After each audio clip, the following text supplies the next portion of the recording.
கர்த்தராகிய இயேசு கிறிஸ்து நல்லவர். கர்த்தருடைய பரிசுத்த நாமம் மகிமைப்படுவதாக. கர்த்தராகிய இயேசு கிறிஸ்துவினுடைய சமூகத்தில் வந்திருக்கிற நம்மை கர்த்தர் ஆசீர்வதித்து நடத்துகிறவர். தேவனுடைய வார்த்தைகளை நாம் தியானம் செய்யலாம். கர்த்தர் இன்னைக்கு நம்மோடு கூட பேசுகிறார். லூக்கா சுவிசேஷம் 10வது அதிகாரம் 5-6 வசனங்களை வாசிக்கலாம். லூக்கா சுவிசேஷம் 10வது அதிகாரம் 5-6 வசனங்கள். ஒரு வீட்டில் பிரவேசிக்கிற போது, இந்த வீட்டுக்கு சமாதானம் உண்டாவதாகவென்று முதலாவது சொல்லுங்கள். சமாதான பாத்திரன் அங்கே இருந்தால் நீங்கள் கூறின சமாதானம் அவர்களிடத்தில் தங்கும், இல்லாதிருந்தால் அது உங்களிடத்திற்கு திரும்பி வரும். கர்த்தருடைய பரிசுத்த நாமம் மகிமைப்படுவதாக. கர்த்தர் இங்கே நம்மோடு கூட பேசுகிறார். ஒரு வீட்டுக்குள்ள நீங்கள் பிரவேசிக்கும் போது தம்முடைய சீஷர்களை கர்த்தர் அழைத்து, தம்முடைய சீஷர்களுக்கு கர்த்தர் கொடுக்கிற ஒரு உன்னதமான ஒரு கட்டளை தான் இது. ஒரு வீடு, நம்முடைய கர்த்தர் யாக்கோபின் வல்லவர். அவர் வீடு குடும்பத்தின் தேவனாய் அவர் இருக்கிறார். எத்தனை பேர் விசுவாசிக்கிறீங்க? நம்முடைய கர்த்தர் குடும்பத்தின் கர்த்தராய், குடும்பத்தின் தேவனாய் இருக்கிறார். ஒரு வீட்டுக்குள்ள பிரவேசி, தம்முடைய ஊழியர்களை, தம்முடைய சீஷர்களை அவர் அழைத்து, அவர் எதற்காக அனுப்புகிறார் என்றால், வீட்டுக்கு போங்க, ஒவ்வொரு வீட்டுக்குள்ளேயும் போ, ஒவ்வொரு வீட்டுக்குள்ளேயும் போ. அவர் குடும்பங்களின் தேவன். தேவன் அன்பை எதிர்பார்த்துதான், அன்புக்காகத்தான் மனிதன் அவர் சிருஷ்டித்தார். தம்முடைய சாயலும் தம்முடைய ரூபத்தின்படியும் அவர் மனுஷனை சிருஷ்டித்து குடும்பத்தை உண்டாக்கி, அந்த குடும்பத்துல அன்பு பரிபூர்ணப்படும்படியாகத்தான் கர்த்தர் நம்மை சிருஷ்டித்தார், நம்மை படைத்தார், நம்மை இதுவரைக்கும் நடத்தி கொண்டு வருகிறார். அப்போ தம்முடைய சீஷர்களை அவர் அழைத்து சொல்றாரு, ஒரு வீட்டுக்குள்ள பிரவேசிக்கும் போது அந்த வீட்டுக்கு சமாதானம். இந்த 5ஆம் வசனத்துல 2 முறை வீடு வீடுன்னுவாரு. 2 முறை வீடுன்னு வருதுன்னா அவர் மனசு பொங்குகிறது. குடும்பம் எனக்கு தேவை. கணவன் மனைவி சமாதானம், பெற்றோர் பிள்ளைகள் சமாதானம், எல்லா இடத்துல ஒரு தெய்வீக சமாதானம் உண்டாக வேண்டும் என்று தேவன் அங்கே தம்முடைய குமாரனாகிய இயேசு கிறிஸ்துவை உலக இரட்சகராக அனுப்பினார். இந்த சமாதானத்தை எங்கே பெற முடியும் என்றால், அது வீட்டுக்குள்ள தான் போக முடியும். நான் எப்பவும் சொல்றேன், கர்த்தர் இந்த உலகத்துல நம்மை தேடி வந்ததுக்கான காரணமே என்ன அப்படின்னா, அவர் சமாதானத்தின் தேவன். அவர் எல்லா கரகத்தின் சொல்லாமா? அந்த வீட்டுக்குள்ள சமாதானம் இருக்க வேண்டும். 6வது வசனத்துல அவர் சொல்றாரு, சமாதான பாத்திரன் அப்படின்றாரு.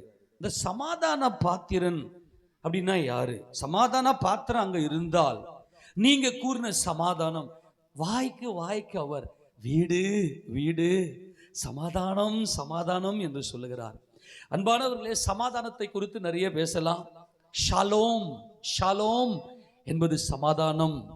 இந்த ஷாலோம் தான் எருசலேம், எருஷலேம், எருஷலேம். இதுதான் தேவனுடைய பிரதான நோக்கம். இந்த சமாதானம் என்பதுதான் தேவனுடைய அல்டிமேட் கோல். தேவனுடைய அந்த இறுதி நோக்கம் என்னவென்று சொன்னால், மனுக்குலத்தை தம்மோடு கூட சமாதானப்படுத்திக் கொள்ள வேண்டும் என்று தேவன் விரும்பினார். யாக்கோபின் வீட்டை கட்டின கர்த்தர் இன்றைக்கு நம்முடைய வீட்டையும் கட்டுவாராக. நம்முடைய எல்லைகளிலே, நம்முடைய குடும்பங்களிலே, எல்லா இடத்திலையும் ஒரு தெய்வீக சமாதானம் நிலவுவதாக. எத்தனை பேர் விசுவாசிக்கிறீங்க? ஒரு வீட்டுக்குள்ள பிரவேசிக்கும் போது அந்த வீட்டுக்கு முதல்ல சமாதானம், ஷாலோம் அப்படின்னு வாழ்த்துங்க. நல்லா கவனிங்க. இந்த கட்டளையை கர்த்தர் தம்முடைய சீஷர்களுக்கு கொடுத்ததுமே சீஷர்கள் ஷாக் ஆனாங்க, அவங்க அதிர்ச்சிக்குள்ளானாங்க. ஏன் அப்படின்னா, இந்த சமாதானத்தை யார் கூறுவாங்க அப்படின்னா, ஆசாரியர்கள் கூறுவாங்க. ஆரோனின் வம்சத்துல வந்தவர்கள் தம்முடைய ஜனங்களாகிய இஸ்ரவேல் ஜனங்களுக்கு சமாதானத்தை கூற வேண்டும் என்று கர்த்தர் கட்டளையிட்டார். ஆரோனை போல ஒருவன் அழைக்கப்பட்டால் ஒழிய ஒருவனும் இந்த கனமான ஊழியத்துக்கு தானாய் ஏற்படுகிறது இல்லை. அந்த வசனத்தை வாசிங்க பார்க்கலாம். எபிரேயர் நிருபம் 5வது அதிகாரத்துல வேகமா வாசிங்க. இந்த சமாதானம் 5:4 வாசிங்க. மேலும் ஆரோனை போல தேவனால் அழைக்கப்பட்டால் ஒழிய ஒருவனும் இந்த கனமான ஊழியத்துக்கு தானாய் ஏற்படுகிறதில்லை. நல்லா கவனிங்களே, இந்த கனமான ஊழியத்துக்கு எதுக்கு? சமாதானம் கூறும்படி. அந்த வீட்டுக்குள்ள போய் சமாதானம் சொல்றதுக்கு ஆரோனை போல அழைக்கப்பட்டிருக்கணும். இப்போ கோராகின் கூட்டத்தாரை பத்தி நமக்கு நல்லாவே தெரியும். யாரு? கோராகின் கூட்டத்தார். இவங்க என்ன பண்ணாங்க? ஆரோன், நீங்க ஆரோனோ மோசேவை நீங்க சபைக்கு மிஞ்சி போறீங்க. ஆரோன் மட்டும்தான் மகா பரிசுத்த ஸ்தலத்துக்குள்ள போகணுமா? ஆரோன் மட்டும்தான் ஆசரிப்பு கூடாரத்துல வேலை செய்யணுமா? நாங்கெல்லாம் கூடாதான்னு சொல்லி கோராகின் கூட்டத்தாருடைய சம்பவம் நமக்கு நல்லாவே தெரியும். அவங்க அப்படியே உயிரோடவே பாதாளத்துக்கு இறங்கினாங்க.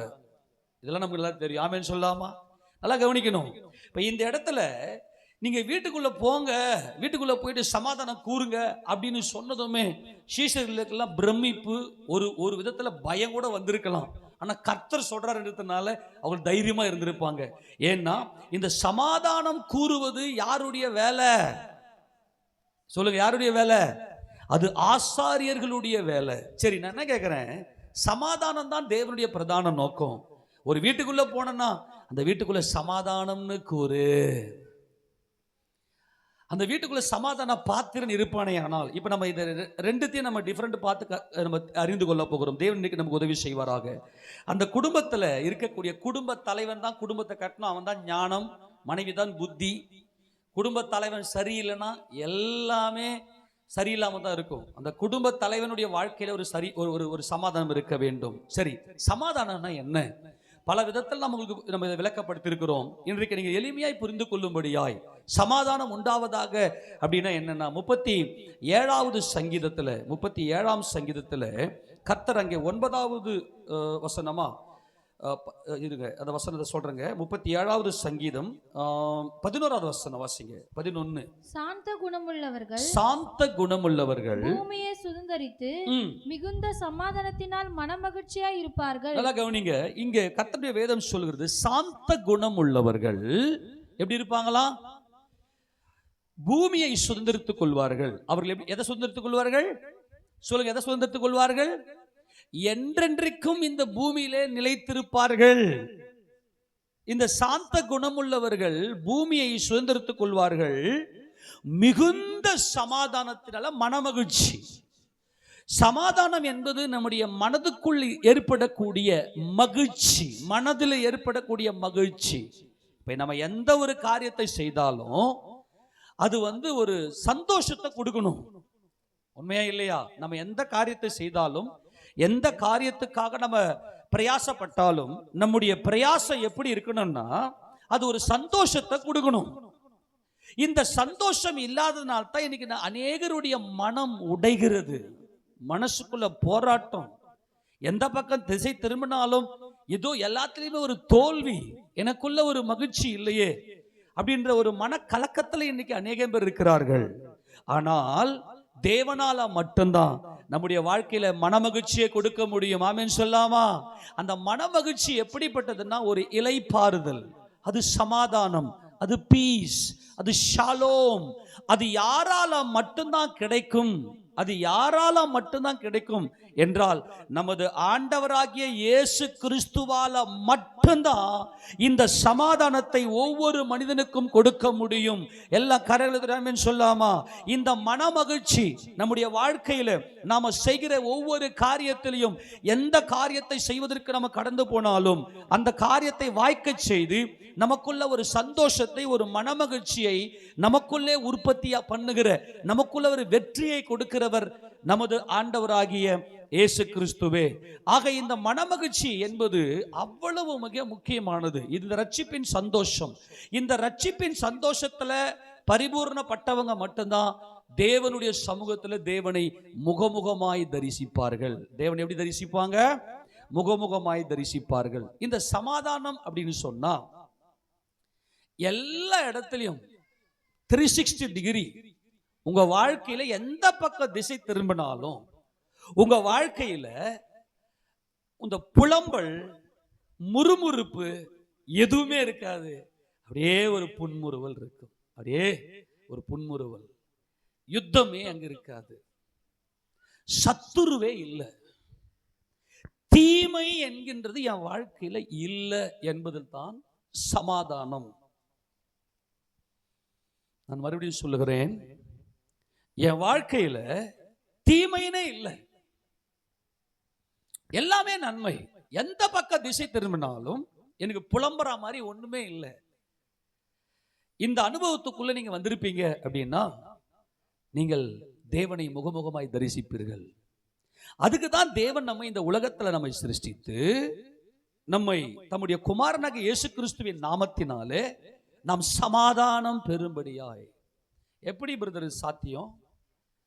ஒவ்வொரு நாளும் எத்தனை போராட்டம், எத்தனை பிரச்சனை, கணவனை சமாளிக்கணும், பிள்ளைங்களை சமாளிக்கணும், மனைவியை சமாளிக்கணும், வேலை ஸ்தலத்தில் எவ்வளவு பிரச்சனை, அங்க எவ்வளவு டென்ஷன், எவ்வளவு போராட்டம் இருக்கு.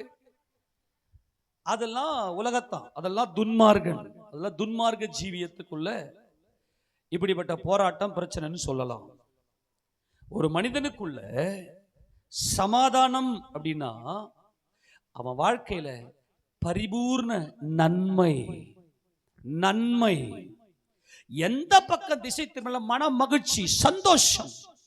சந்தோஷம் எனக்கு சத்துருவே இல்லை. அவன் படுக்கிறான், படுத்தா நிம்மதி, அவ்வளவு ஷார்ட் டைம்ல அவனுக்கு தூக்கம் வருது, அவ்வளவு தூக்கம், நல்லா அவ்வளவு மன மகிழ்ச்சி, மனசுக்குள்ள அவ்வளவு சமாதானம், ஒரு பீஸ். இந்த சமாதானத்தை யார் கொடுக்க முடியும் அப்படின்னா கர்த்தராகிய இயேசு கிறிஸ்துவினால மாத்திரம்தான் இந்த உள்ளுக்குள்ள நடக்கிற, மனதுக்குள்ள நடக்கிற இந்த போராட்டங்களை நீக்கி அப்படி எந்த பக்கம் திசை திரும்பினாலும் நன்மை நன்மை நன்மை, தீமை தீமையா அது எங்க இருக்கு? அதை ஜெயிச்சாச்சு, அதை வெற்றி கொண்டாயிற்று. எதனால நமக்கு பிரச்சனை வரும், நம்ம மனசு வலிக்கும்னா மாம்சத்தினால மட்டும்தான் நமக்கு பிரச்சனை வரும். மாம்சம் என்பது சிருஷ்டிக்கப்பட்டது, அது உலகம். ஆக நம்முடைய தேவன் என்ன தேவன், எப்படிப்பட்ட தேவன் என்றால் நம்முடைய தேவனுக்கு என்ன பேர் அப்படின்னா சமாதானத்தின் தேவன். எல்லாரும் சொல்லுங்க பார்க்கலாம். என்ன தேவன்? சமாதானத்தின் தேவன். சீக்கிரமாய் சாத்தானை உங்கள் காலின் கீழே நசுக்கி போடுவார் அப்படின்னு நமக்கு தேவன் வேத வசனத்தை சொல்லியிருக்கிறார். ரோமர் நிருபத்துல இதெல்லாம் நம்ம பல முறை நம்ம பார்த்திருக்கிறோம். அவர் நம்முடைய தேவன் சமாதானத்தின் தேவன். என்ன சமாதானத்தின் தேவன்? நீ என்னுடைய பிள்ளை, நீ என்னுடைய மகன், உன் வாழ்க்கையில போராட்டம் யுத்தம் என்று ஒண்ணுமே இல்லை. நான் சர்வ வல்லவரப்பா, நான் சர்வ வல்லமுள்ள தேவனா இருக்கிறேன். ஆக இந்த போராட்டம் இந்த பிசாசினால் உண்டாக்கப்படுகிறது. அப்ப நீ தேவனிடத்துல சமாதானம் பெற்றுக்கிறது உண்மைன்னா, இப்ப சில பேரை பார்த்தீங்கன்னா, எங்க வீட்டுக்காரங்கிறானே, என் மனைவிக்கிறாள், ஐயோ என் பிள்ளைங்க இப்படி இருக்கிறாங்க, எப்ப பார்த்தாலும் வாயில இந்த நெகட்டிவ் தாட்ஸ் அறிக்கை செஞ்சுக்கினே இருப்பாங்க. இவர்கள் இப்ப இவங்க இன்னும் போராடிக்கிட்டு இருக்காங்க, யுத்தம் பண்ணிக்கிட்டு இருக்கிறாங்க. இவங்களுக்கு சமாதானம் இன்னும் கிடைக்கல.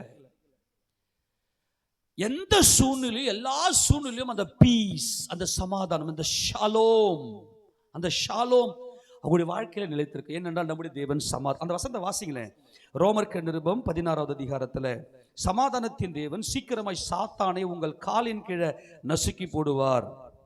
அந்த வசனம் 16வது அதிகாரம் 20வது வசனம்.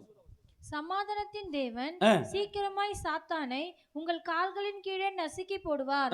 நம்முடைய கர்த்தராகிய இயேசு கிறிஸ்துவினுடைய கிருபை உங்களுடனே கூட இருப்பதாக. எல்லா கரங்களை ஆமென் சொல்லுங்க பார்க்கலாம். அவருடைய கிருபை நம்ம மேல இருக்கும்போது மட்டும்தான். ஏன்னா இந்த வசனத்துல நிறைய காட்டிட்டோம் நான் உங்களுக்கு, அதனால தான் இப்போ நான் இதை வேகமா போறேன். கொஞ்சம் நல்லா கொஞ்சம் கூர்ந்து கவனித்துக் கொள்ளுங்க, கொஞ்சம் சத்தியத்தை புரிந்து கொள்ளுங்க. இந்த சமாதானம் என்பது சிம்பிளா புரிஞ்சுக்கணும்னா, எனக்கு எதிரியே கிடையாதுப்பா. எல்லாரும் ஆமென் சொல்லுங்க. எனக்கு தீமையே இல்லை, எனக்கு லாஸ் அப்படின்ற ஒன்று இல்லவே இல்லை. எந்த இடத்துல எங்க போய் நின்னாலும் எனக்கு ஷாலோம், எனக்கு சமாதானம், பீஸ், எனக்கு வெற்றி, எனக்கு ஒரு மனமகிழ்ச்சி. காரணம் என் கர்த்தருடைய கிருபை. ஆமெனா.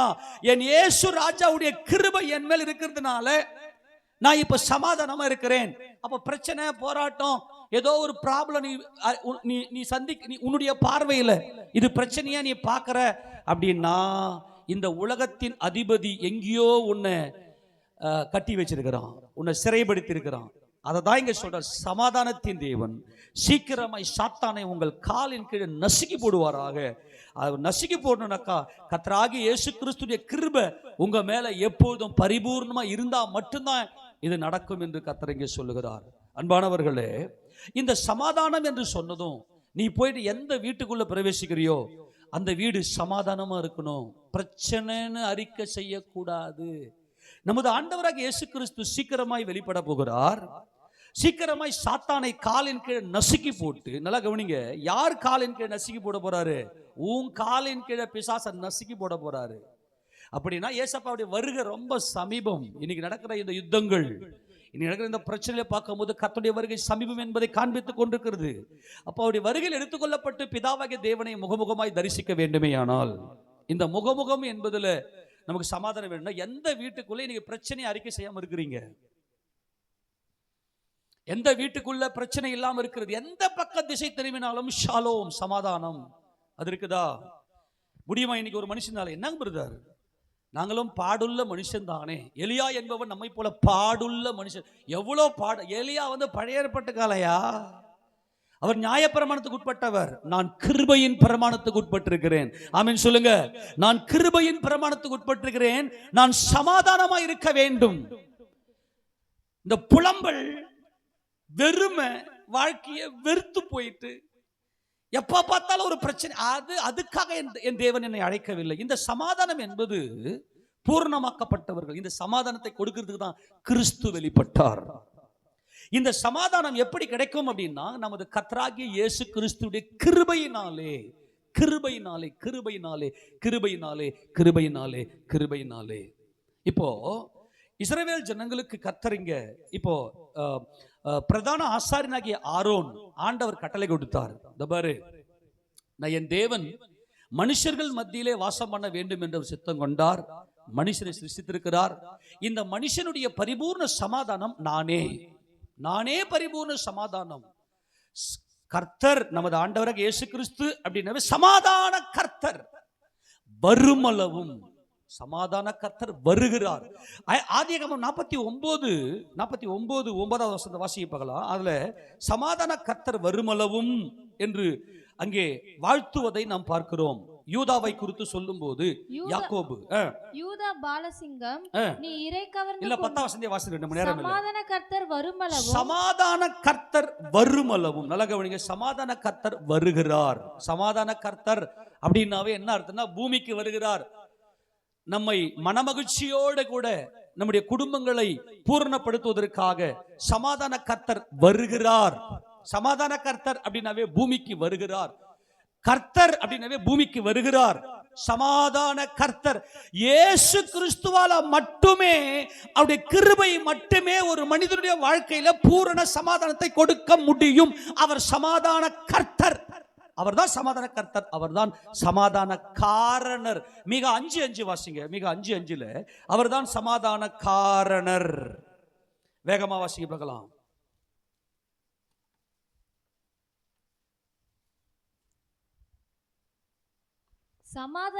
இவரே சமாதான காரணர். யார் சமாதான காரணர்? யார் சமாதான காரணர்? நமது கர்த்தராகிய இயேசு கிறிஸ்துவே யாரு? சமாதான காரணர். இந்த இஸ்ரவேல் ஜனங்களை ஆசீர்வதிப்பதற்காகவே அவர் ஆரோனை வேறு பிரித்து அழைத்து அவர் தெரிந்து கொண்டு, இந்த இஸ்ரவேல் ஜனங்களுக்கு யான் நாமத்தை நீ கூறணும். யான் நாமம் சொல்லுங்க. என்ன? யார் நாமம்?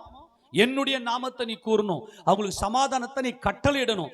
என்னாகமத்தின் புத்தகம் 6ஆம் அதிகாரம் 22 வாசிக்கும் போது, எல்லாம் எடுத்து இந்த வசனத்தை வாசிக்கணும். எல்லாம் பைபிள் வச்சிருக்கிறவங்க எல்லாம் எடுத்து இந்த வசனத்தை வாசிங்க. என்னாகமம் 6வது அதிகாரம் 22 வாசிங்க.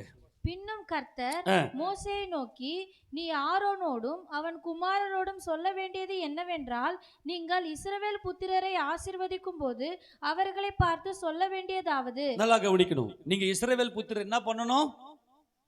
யாருக்கு? ஆரோனையும் அவன் குமாரரையும். ஆரோன் யாருங்க? என் கூட கொஞ்சம் வாங்கல, அல்ல அறிக்கை பண்ணுங்க. ஆரோன் யாரு? தேவனுடைய ஆசாரியன். ஆசாரியனுடைய உதடுகள் அறிவை காக்க வேண்டும். அவன் வாயில கர்த்தருடைய வார்த்தையை ஜனங்கள் தேடுவார்களே. அப்படியானால் இந்த ஆரோன் ஆசீர்வதிப்பதற்காகவே அழைக்கப்பட்டவன். நான் மறுபடியும் சொல்றேன், ஒரு ஊழியக்காரன் எதற்காக கர்த்தர் தெரிந்து கொள்கிறார் என்றால், அவன் வாயில சாபம் வரக்கூடாது, எதிர்மறை வரக்கூடாது, குற்றம் வரக்கூடாது, தீங்கு வரக்கூடாது, தீமை பேசக்கூடாது. நான் மறுபடியும் சொல்ல, சமாதானம். நம்முடைய தேவன் சமாதானத்தின் தேவன். சமாதானத்தின் தேவன் தாமே உங்கள் ஆவி, உங்க ஆத்மா, உங்கள் சரீரத்தை குற்றமற பரிசுத்தப்படுத்தி கிறிஸ்துவின் வருகைக்கு நம்மை ஆயத்தப்படுத்துவார்கள் என்று தெசலோனிக்கே சபைக்கு அவர் எழுதுகிறார். இப்ப ஆரோனையும் அவன் குமாரரையும் கர்த்தர் எதுக்கு தெரிந்து கொண்டார் என்றால், எப்பா இங்க வா, நான் உங்களை அழைத்து வேறு பிரித்து உனக்கு இந்த இஸ்ரவேல் காணியாட்சியில நான் பங்கே கொடுக்கல. நல்லா கவனிக்கணும். இஸ்ரவேலுடைய காணியாட்சியில ஆரோனுக்கு, அதாவது லேவி கோத்திரத்துக்கு காணியாட்சி கிடையாது. நான் தான் உங்களுக்கு பங்கு, நான் தான் உன் காணியாட்சி, நான் தான் உன் சுதந்திரம். அப்போ நீ என்ன பண்ணணும்னா, உன்னை எதற்காக தெரிந்து கொண்டேன், உன்னை எதற்காக வேறு பிரித்தேன், உன்னை எதற்காக அழைத்தேன், உன்னை எதற்காக இந்த கனமான ஊழியத்துக்கு தெரிந்து கொண்டேன் என்றால், என் ஜனங்களை நீ ஆசீர்வதிக்க வேண்டும். என் ஜனங்கள் என்ன பண்ணணும்? நீ என் ஜனங்கள் என்ன பண்ணணும்? நீ வாய்த்தன் சொல்ல என்ன பண்ணணும்? நீ ஒவ்வொரு வீட்டையும் ஒவ்வொரு வீட்டுக்குள்ளும் அவங்களுக்கு பைபிள் டீச் பண்ணி வேத வசனத்தை நல்லா சொல்லி கொடுத்து அவங்களை நீ ஆசீர்வதிக்கணும். ஆசீர்வதிக்கும் போது நீ எப்படி ஆசீர்வதிக்கணும் சொல்லி கொடுத்துட்டாரு. எப்படி ஆசீர்வதிக்கணும்? 24 வாசி. கர்த்தர் உன்னை ஆசீர்வதித்து. எப்படி சொல்லணும்? தபாரு எல்லாரும் ஆமென் சொல்லுங்க. இஸ்ரவேல் ஜனங்க முன்னாடி நிப்பாங்க. இவன் எல்லா பலியும் செலுத்திட்டு இவர் என்ன பண்ணணும்? ஆசாரி என்ன பண்ணணும்னா, கர்த்தர் உன்னை ஆசீர்வதித்து உன்னை காக்க கடவர். கர்த்தர் தம்முடைய முகத்தை உன்மேல் பிரகாசிக்க பண்ணி உன்மேல் கிருபையாயிருக்க கடவர். கர்த்தர் தம்முடைய முகத்தை உன்மேல் பிரசன்னமாக்கி உனக்கு சமாதானம் கட்டளையிட கடவர் என்பதே இவ்விதமாய் அவர்கள் என் நாமத்தை இஸ்ரவேல் புத்திரர் மேல் கூற கடவர்கள். அப்பொழுது நான் அவர்களை ஆசீர்வதிப்பேன் என்று சொல்லி. ஏன் டைரக்ட் ஆசீர்வதிக்க மாட்டாரா? நம்முடைய தேவன் வார்த்தைகளின் தேவன். ஆமென். உங்க குடும்பங்களில வார்த்தை பிரசங்கிக்கப்பட வேண்டும். உங்களை பார்த்த உடனே வார்த்தை பேசணும். ஆனா எந்த வார்த்தை ஊழியக்காரன் பேசுறானோ அந்த வார்த்தையை அப்படியே பலிக்க செய்வார். நல்லா கவனிக்கணும். கர்த்தர் உன்னை ஆசீர்வதித்து உன்னை காக்க கடவர். கர்த்தர் தம்முடைய முகத்தை உன்மேல் பிரகாசிக்க பண்ணி உன்மேல கிருபையா இருக்க கடவர். கர்த்தர் தம்முடைய முகத்தை உன்மேல் பிரசன்னமாக்கி உனக்கு சமாதானம் கட்டளையிட கடவர். கட்டளை என்பது ஆர்டர். உனக்கு சமாதானம் தான் கட்டளை. பாருங்க, இந்த இடத்துல கட்டளைன்னு சொல்லிட்டாரு. இது என்னதான்? நல்ல கவனி. இது என்னதான்? என் நாமம்ன்றாரு. என் நாமம் நல்லா புரிஞ்சுக்கணும். 27 வசனம் மறுபடியும் வாசிங்க. இவ்விதமாய் அவர்கள் என்னதுங்க 24, 25, 26 வசனங்களை சொல்லப்பட்டுகிற ஆசீர்வாதம் யாருடைய நாமம்? ஏன் நாமம்ன்றாரு. அந்த நாமம் யெகோவா. யெகோவா யோத்ஹே வாவ்ஹே என்கின்ற இந்த யெகோவா என்கின்ற என் நாமம் நசரனாகிய இயேசு கிறிஸ்து, நசரனாகிய இயேசு யூதருடைய ராஜா என்கின்ற என் நாமத்தை அவங்க மேல கூறு. இன்னைக்கு புதிய ஏற்பட்ட காலத்துல இயேசுவின் நாமத்துல உனக்கு நடக்கும். இயேசுவின் நாமத்துல உனக்கு சமாதானம் உண்டாகும். இயேசுவின் நாமத்துல நீ நல்லா இருப்ப. இயேசுவின் நாமத்துல உன் எல்லைக்குள்ள சத்துரு நுழைய முடியாது. இயேசுவின் நாமத்துல உனக்கு கடன் பிரச்சனை விடுதலை, இயேசுவின் நாமத்துல வியாதியிலிருந்து விடுதலை. எல்லா விதத்தையும் நான் கூறு. என் நாமத்தை நீ கூறுனா நான் அப்படியே ஆசீர்வதிப்பேன். கையை ஊத்துறேன்னு சொல்லாமா? அல்லேலூயா. என் நாமத்தை நீ கூறு. நல்லா கவனிங்க. இந்த சமாதானத்தை அவங்க மேல நீ கூறணும். நல்லா கவனிக்கணும். முதல்ல இதை எப்படி கர்த்தர் கொடுக்கிறாரு அப்படின்னா, ஏற்கனவே இந்த வசனத்தை நம்ம ஆசாரிகள் சொல்லி ஆசீர்வதிக்கும் போது எப்படி ஆசீர்வதிக்கணும்னு சொல்லி கொடுத்துருக்கேன். எத்தனை பேர் ஞாபகம் இருக்கு? எப்படி ஆசீர்வதிக்கணும்? இந்த விரலெல்லாம் வச்சு சொல்லி கொடுத்து, இப்படி கையை இப்படி வச்சு, இதே மாதிரி இந்த கையை இப்படி வச்சு, நான் மைக் வச்சிருக்கிறேன், இப்படி வச்சு உங்களை ஆசீர்வதிக்கணும். இது என்ன லெட்டர்னு சொல்லி கொடுத்தேன். இது என்ன லெட்டரு? இதெல்லாம் டீச்சிங் பண்ணும் போது உங்களுக்கு நான் பயங்கரமா சொல்லி இல்ல படம்லாம் போட்டு காட்டினேன். இந்த மாதிரி கையை வச்சு ஆசீர்வதிக்கணும். நல்லா கவனிக்கணும். எப்போ ஒரு மனுஷனுக்குள்ள சமாதானம் கிடைக்கும் இந்த மாதிரி இருக்கணும். இது ஷீன், எபிரேய எழுத்துல ஷீன். இப்படி கூட அந்த டேபை கூட நான் உங்களுக்கு போட்டு காட்டுறேன். இப்படி கூட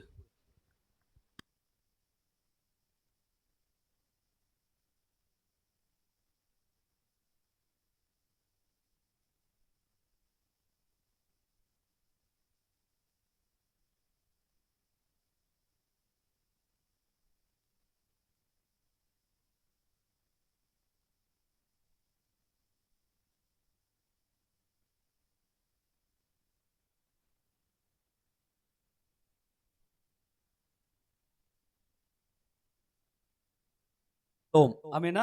என்னது? ஷாலோம் இல்லையா? என்னது? ஷாலோம். இந்த ஷாலோம் வந்து நீங்க பாத்தீங்கன்னா,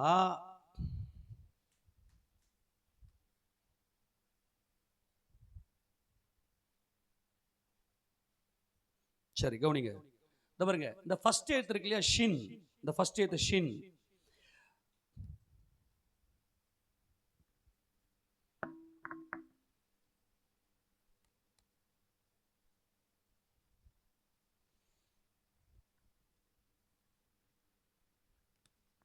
இந்த ஷின், இந்த ஷின் இருக்கு பாருங்க, கவனிங்க. இந்த ஷின் இருக்கு இல்லையா? இந்த ஷாலோம். ஷின் லாமேத் வவ் மெம், ஷாலோம், சமாதானம். இதுதான் இந்த ஷின். இந்த பாருங்க, 3 லெட்டர் மேல இருக்கு, மேல தெரியுது இல்லையா? இந்த பாருங்க, எபிரேயத்தில் இருக்கக்கூடிய ஒவ்வொரு எழுத்தும் இயேசு கிறிஸ்து. ஆமெனா? ஒவ்வொரு எழுத்தின் உறுப்பும் யாரு? இயேசு கிறிஸ்து. இப்போ கவனிங்க, இதுல கடைசியா அது இருக்கு பாருங்க. கடைசியா ஒன்று நான் உங்களுக்கு மார்க் பண்ணி காட்டுறேன். ப்ளூ கலர்ல இல்லை ரெட் கலர்ல மார்க் பண்ணவா? ரெட் கலர்ல மார்க் பண்றேன். தொர்குபார், தொர்குபார் தெரியுதா? மார்க் பண்ற பாத்தீங்களா? 300. அதனுடைய கிமெட்ரி, அதனுடைய நியூமரிக் வேல்யூ வந்து 300. மேல போட்டனா கவனிங்க. தொர்குபார் த ஷின் 300, அதாவது வந்து 21வது எழுத்து. இந்த ஷின் இருக்கு இல்லையா? இந்த ஷின்னுடைய இதனுடைய பிக்டோகிராஃப் என்ன தெரியுமா? இந்த இந்த எழுத்தினுடைய அர்த்தம் என்ன தெரியுமா? நல்லா கவனிங்க.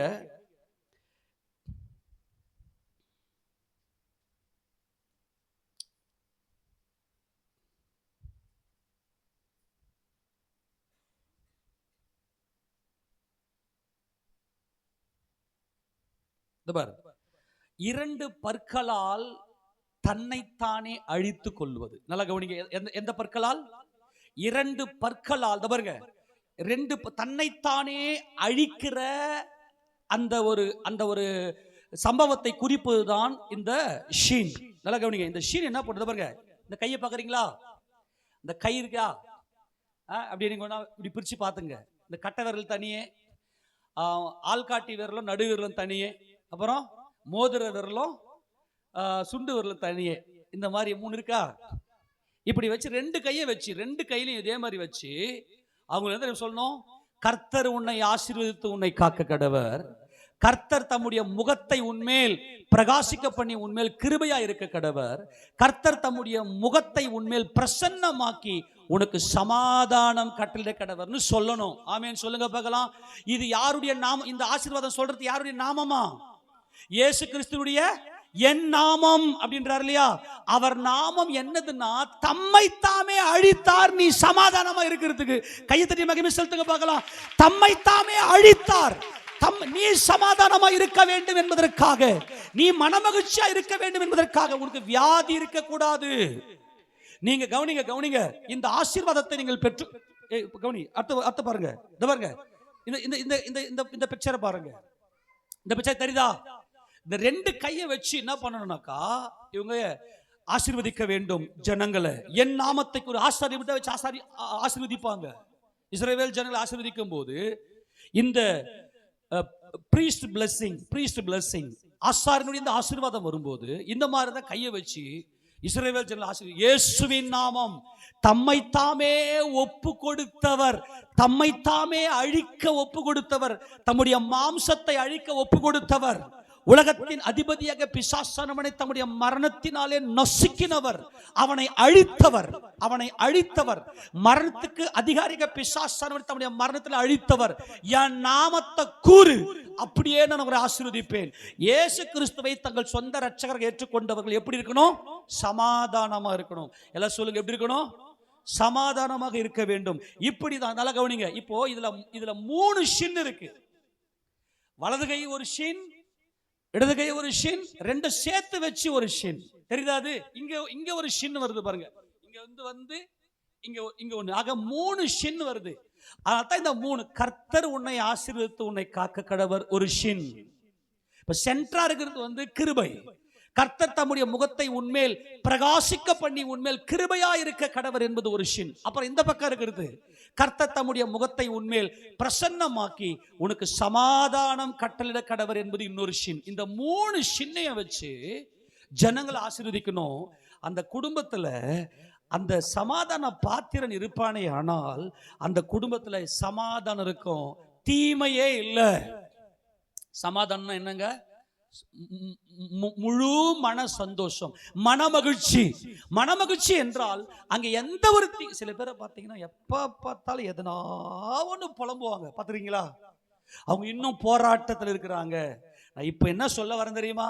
உன்னை அந்த போராட்டத்திலிருந்து விடுதலை ஆக்கி உன்னை பரிபூர்ண சமாதானத்தில் நிறுத்துவதற்காகத்தான் கர்த்தர் உன்னை அழைத்திருக்கிறார். எத்தனை பேர் விசுவாசிக்கிறீங்க? எல்லா கரண்ட் சொல்லாமா? இப்ப இந்த சமாதானத்தை அவர் கூற வேண்டும். இப்போ நல்லா கவனிங்க, 24வது வசனத்துல என்ன சொல்றாரு? கர்த்தர் உன்னை ஆசீர்வதித்து உன்னை காக்க கடவர், என் நாமத்தை கூறு. இந்த ஷீனை வச்சு சொல்லுன்றார் இல்லையா? கலாத்தியர் 1ஆம் அதிகாரம் 4ஆம் வசனத்தை வாசிக்க பார்க்கலாம். தம்மை தாமே அழித்ததுதான், தம்மை தாமே ஒப்பு கொடுத்ததுதான் கிறிஸ்து. கிறிஸ்துவின் அன்பு தம்மை தாமே, அதான் ஷீன், அதான் ஷாலோம். வாசி. பின்னும் நான் சொல்லுகிறது என்னவெனில், சுதந்திரவாளியானவன் எல்லாவற்றுக்கும் எஜமானாய் இருந்தும் அவன் சிறு பிள்ளையாய் இருக்கும் காலம். எதை வாசிக்கிற? கலாத்தியர் 1ஆம் அதிகாரம் 4வது வசனம். கலாத்தியர் 1:4. அவர் நம்மை இப்பொழுது இருக்கிற பொல்லாத பிரபஞ்சத்தினின்று விடுவிக்கும்படி நம்முடைய பிதாவாகிய தேவனுடைய சித்தத்தின்படியே நம்முடைய பாவங்களுக்காக தம்மை தாமே ஒப்பு கொடுத்தார். தம்மை தாமே, இதாங்க ஷீன். எல்லாரும் ஆமென் சொல்லுங்க பார்க்கலாம். இதான் யாரு? ஷீன். தம்மை தாமே, பிதாவாகிய தேவனுடைய சித்தத்தை செய்வதற்காக இப்பொழுது இருக்கிற இந்த பிரபஞ்சம் என்னது? நான் பலமுறை சொல்லிக் கொண்டிருக்கிறேன். இங்கே ஜீவவாசல் ஜப வீட்டில இருந்து பேசுகிற சத்தியம் பிரபஞ்சத்தினுடைய மீட்புக்காக, பிரபஞ்சத்தினுடைய மீட்புக்கானது. இது தேவனுடைய நாமத்துக்கு மகிமையானது.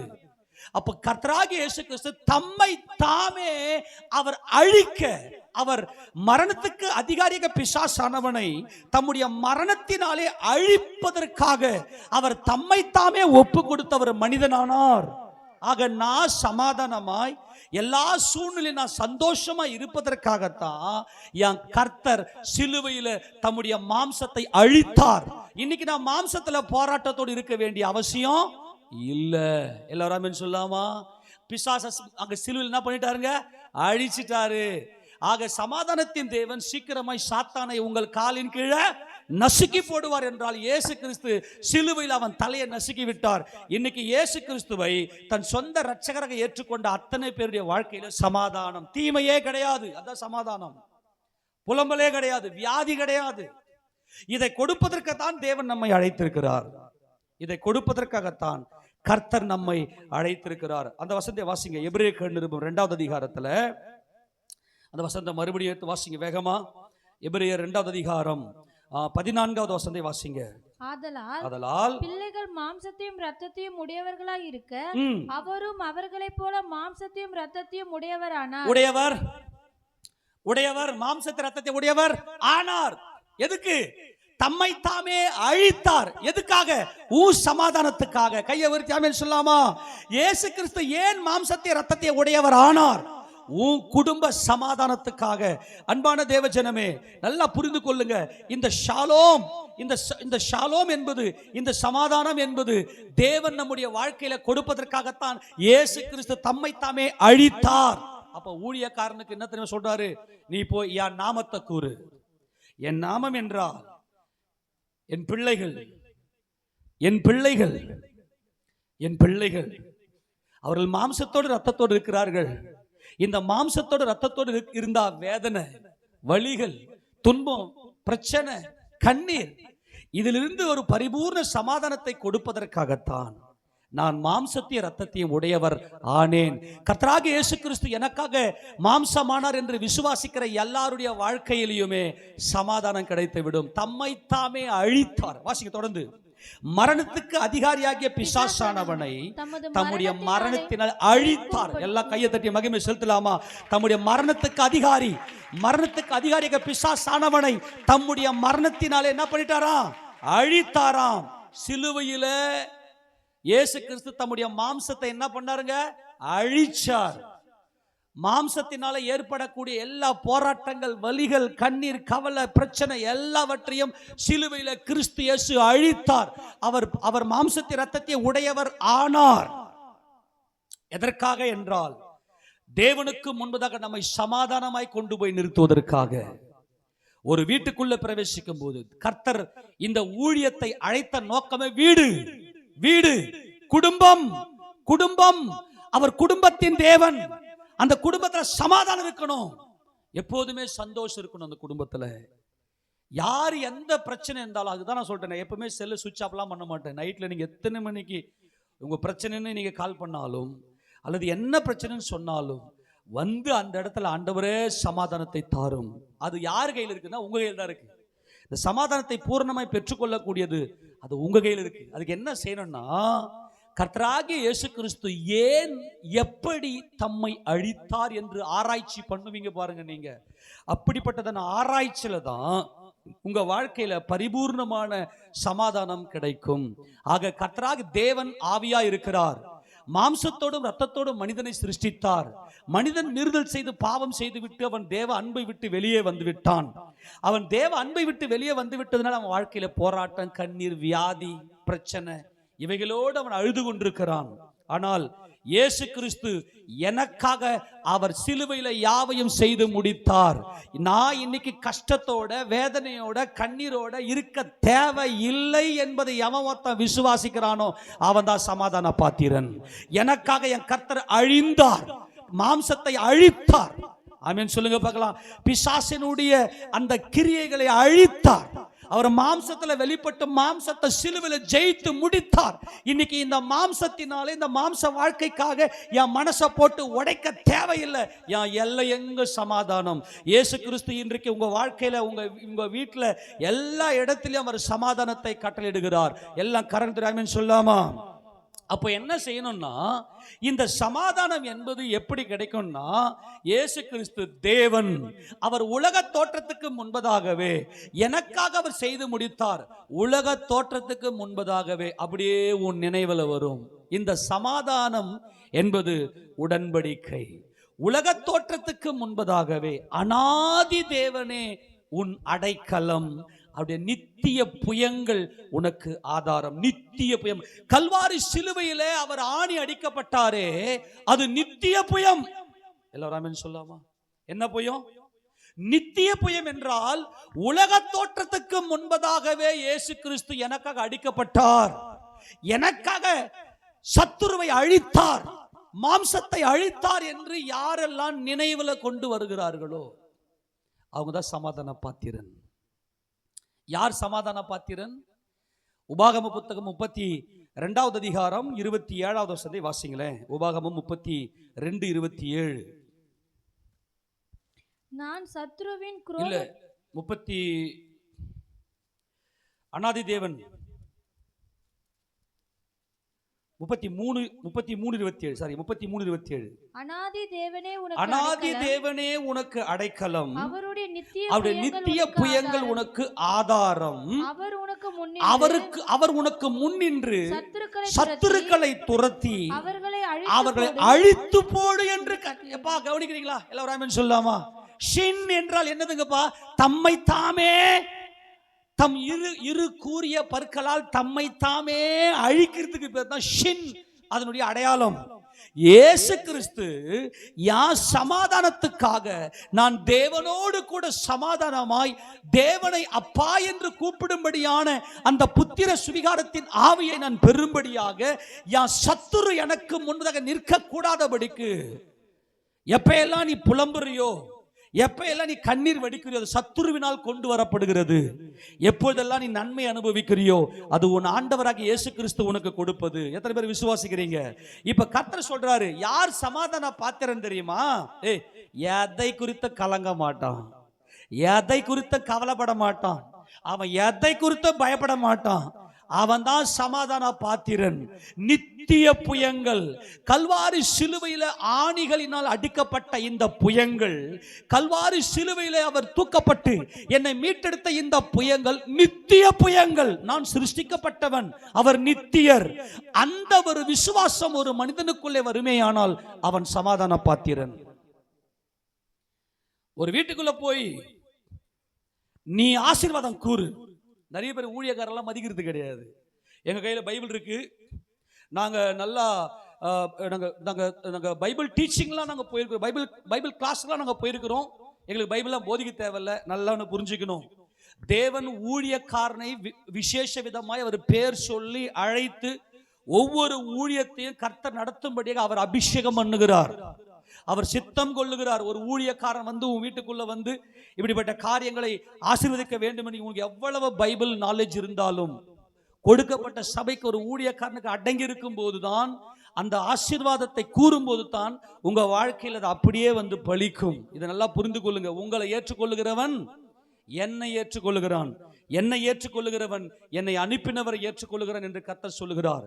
நல்லா கவனிங்க, ஊழியக்காரன் எந்த ஒரு மீடியேட்டரும் கிடையாது. ஆனால் ஊழியக்காரனை கொண்டு கர்த்தர் செயல்படுகிறார். அதை கனம் பண்ண கத்துக்கணும் நீங்க. இப்ப கர்த்தர் இங்க சொல்றாரு, அனாதி தேவனே உன் அடைக்கலம். எனக்காக சிலுவையில பலியானவர் அனாதி தேவன், அனாதி தேவன், காலங்களுக்கெல்லாம் அப்பாற்பட்டவர். அவர்தான் ஆதி, அவர்தான் அந்தம், அவர்தான் பிகினிங், அவர்தான் காலம், அவர்தான் பொருள், அவர்தான் எல்லாம். அவர்தான் என்னுடைய சமாதானத்துக்காக. யார் சமாதானமே என் கர்த்தர் தான். அவர் சிலுவையிலே ஏற்றுக்கொண்ட காயங்கள் அது நித்திய புயங்கள். எத்தனை பேர் விசுவாசிக்கிறீங்க? எல்லாரும் ஆமென் சொல்லாமா? எல்லாரும் ஆமென் சொல்லாமா? உங்களுக்கு ஏதோ ஒரு பிரச்சனை வருவீங்க, பாஸ்டர் கிட்ட போய் ஜெபம் பண்ணீங்க, ஜெபம் பண்ணுங்க. என்னங்க பாஸ்டர் நீங்க ஜெபம் பண்ணீங்க, ஒண்ணுமே நடக்கல. நான் ஜெபம் பண்ணா அப்படியே நடக்கும். அதை விசுவாசிக்கிறதுக்கு ஏத்த பாத்திரமா நீ இருக்கிறியா? அப்ப என்ன செய்யணும்? ஆதியாகமத்திலிருந்து வெளிப்படுத்தின விசேஷம் வரைக்கும் நீ வேதத்தை நல்லா ஆராய்ந்து பார்த்து, இயேசு, இயேசு கிறிஸ்து, இயேசுராஜன் அவர் எப்படியெல்லாம் நீதியை நிலைநாட்டி செய்து முடித்தார் என்பதை நீங்கள் விசுவாசிக்கும் போது தான். ஆக இந்த சமாதானம் என்பது எப்ப கிடைக்கும் அப்படின்னா, உன் நினைவு அனாதியை நீ நினைக்கணும். இப்போ உன் கண்ணில் இருக்கத்தான் நீ பார்ப்ப, கவனிங்களேன், உங்க கண்ணில் இருக்கத்தான் நீங்க பார்ப்பீங்க. இதுதான் நான் பார்த்து கொண்டிருக்க முடியும், அல்லது என்ன நடக்க போகுதுன்னு சொல்லிட்டு உன் கண்ணில் இருக்கத்தான் நீ பார்க்க முடியும். ஆனால் இந்த சமாதானம் என்பது நினைவில் தான் இருக்கிறது. அனாதி தேவன், நித்திய தேவன், உனக்கு சத்துருவே இல்லாதபடிக்கு சிலுவையில யாவையும் செய்து முடித்து விட்டு அவர் உன்னோடு உடன்படிக்கை செய்கிறார். அவர் உன்னோடு 54வது ஏசாயா தீர்க்கதரிசி புத்தகம் 54:10 வாசிக்கும் போது இது என்னதுன்னா உடன்படிக்கை. வாசிக்க பார்க்கலாம். மலைகள் விலகினாலும் பர்வதங்கள் நிலை பெயர்ந்தாலும் என் கிருபை உன்னை விட்டு விலகாமலும் என் சமாதானத்தின் உடன்படிக்கை நிலை பெறாமலும் இருக்கும். சமாதானம் என்பது உடன்படிக்கை. ஆமென் சொல்லுங்க. உடன்படிக்கைனா என்ன? கணவனுக்கும் மனைவிக்கும் நடக்கக்கூடிய ஒரு உடன்படிக்கை தான் அது. அதுக்கு பேர் தான் உடன்படிக்கை. அந்த உடன்படிக்கையில அன்பு இருக்கிறது. இந்த உடன்படிக்கை எங்க இருக்குது அப்படின்னாக்கா, அது நினைவில் இருக்கிறது. நல்லா கவனிங்களேன். உலக தோற்றத்துக்கு முன்பதாகவே அனாதி தேவனே என் அடைக்கலமா இருக்கிறார். அவருடைய நித்திய புயங்கள், அவருடைய கரங்கள், ஜெயங்கொண்ட அவருடைய கரங்கள், வல்லமையுள்ள அவருடைய கரங்கள், அவருடைய பலத்த கரமும் ஓங்கிய புயமும் நித்தியமானது. உலக தோற்றத்துக்கு முன்பதாகவே அவர் எனக்காக அவர் சிலுவையில யாவையும் செய்து முடித்தார் என்று யாரெல்லாம் விசுவாசிக்கிறானோ அவன் தான் சமாதான பாத்திரன். என் சமாதான கர்த்தர் தேவன் ஆவியாயிருக்கிறார். நான் மாம்சத்தோடு ரத்தத்தோடும் இருக்கிறேன். நான் தேவனுக்கு விரோதமாக பாவம் செய்து விட்டு தேவனை விட்டு தூரம் வந்து விட்டேன். அதனால தான் இன்னைக்கு என் வாழ்க்கையில கண்ணீர். ஆனா என் கர்த்தர் எனக்கு பதிலாக இந்த மாம்சத்தை, உலகத்தை சிலுவையில ஆணி அடித்து கொன்று அதை சிதைத்து எனக்காக தம்மை தாமே ஒப்பு கொடுத்து என்னை தேவனுக்கு முன்பதாக நிறுத்துவதற்காக, இந்த சபைக்காக. நல்ல கவனி, சமாதான பாத்திரன் யார்? நல்ல வேத அறிவு இருக்கணும் உனக்கு. கிறிஸ்துவ பத்தின பரிபூர்ண அறிவு இருக்க வேண்டும். பூரணமான கிறிஸ்துவின் மேல நம்பிக்கையும் விசுவாசமும் இருக்க வேண்டும்.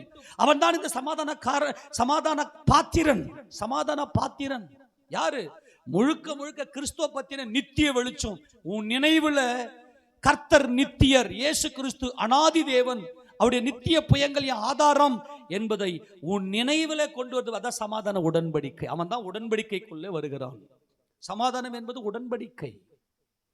நீ சமாதானமா இருக்கணும்னா இயேசு கிறிஸ்து என் புருஷன் அவர் எனக்காக கிரயம் செலுத்தி உலக தோற்றத்துக்கு முன்பதாகவே தம்மையே கிரயமாக எனக்கு ஒப்பு கொடுத்தார் என்பதில் தான் இந்த ரகசியமே அடங்கியிருக்கிறது. கர்த்தர் உன்னை ஆசீர்வதித்து உன்னை காக்க கடவர் என்பது அவர் என் ராஜா. நல்ல கவனி, என்ன நினைவுல வரணும் தெரியுமா உங்களுக்கு? 33ஆம் சங்கீதம் 11ஆம் வசனத்தை வாசிங்க பார்க்கலாம். 33ஆம் சங்கீதம் கர்த்தருடைய 10 வாசிங்க. கர்த்தர் ஜாதிகளின் ஆலோசனையை விருதாவாக்கி உன் ஆலோசனை எல்லாம் ஒரு ஒண்ணுமில்லாம ஆக்கி ஜனங்களுடைய நினைவுகளை அவமாக்குகிறார். உன் நினைவு எல்லாம் என்னது? மாம்ச நினைவு.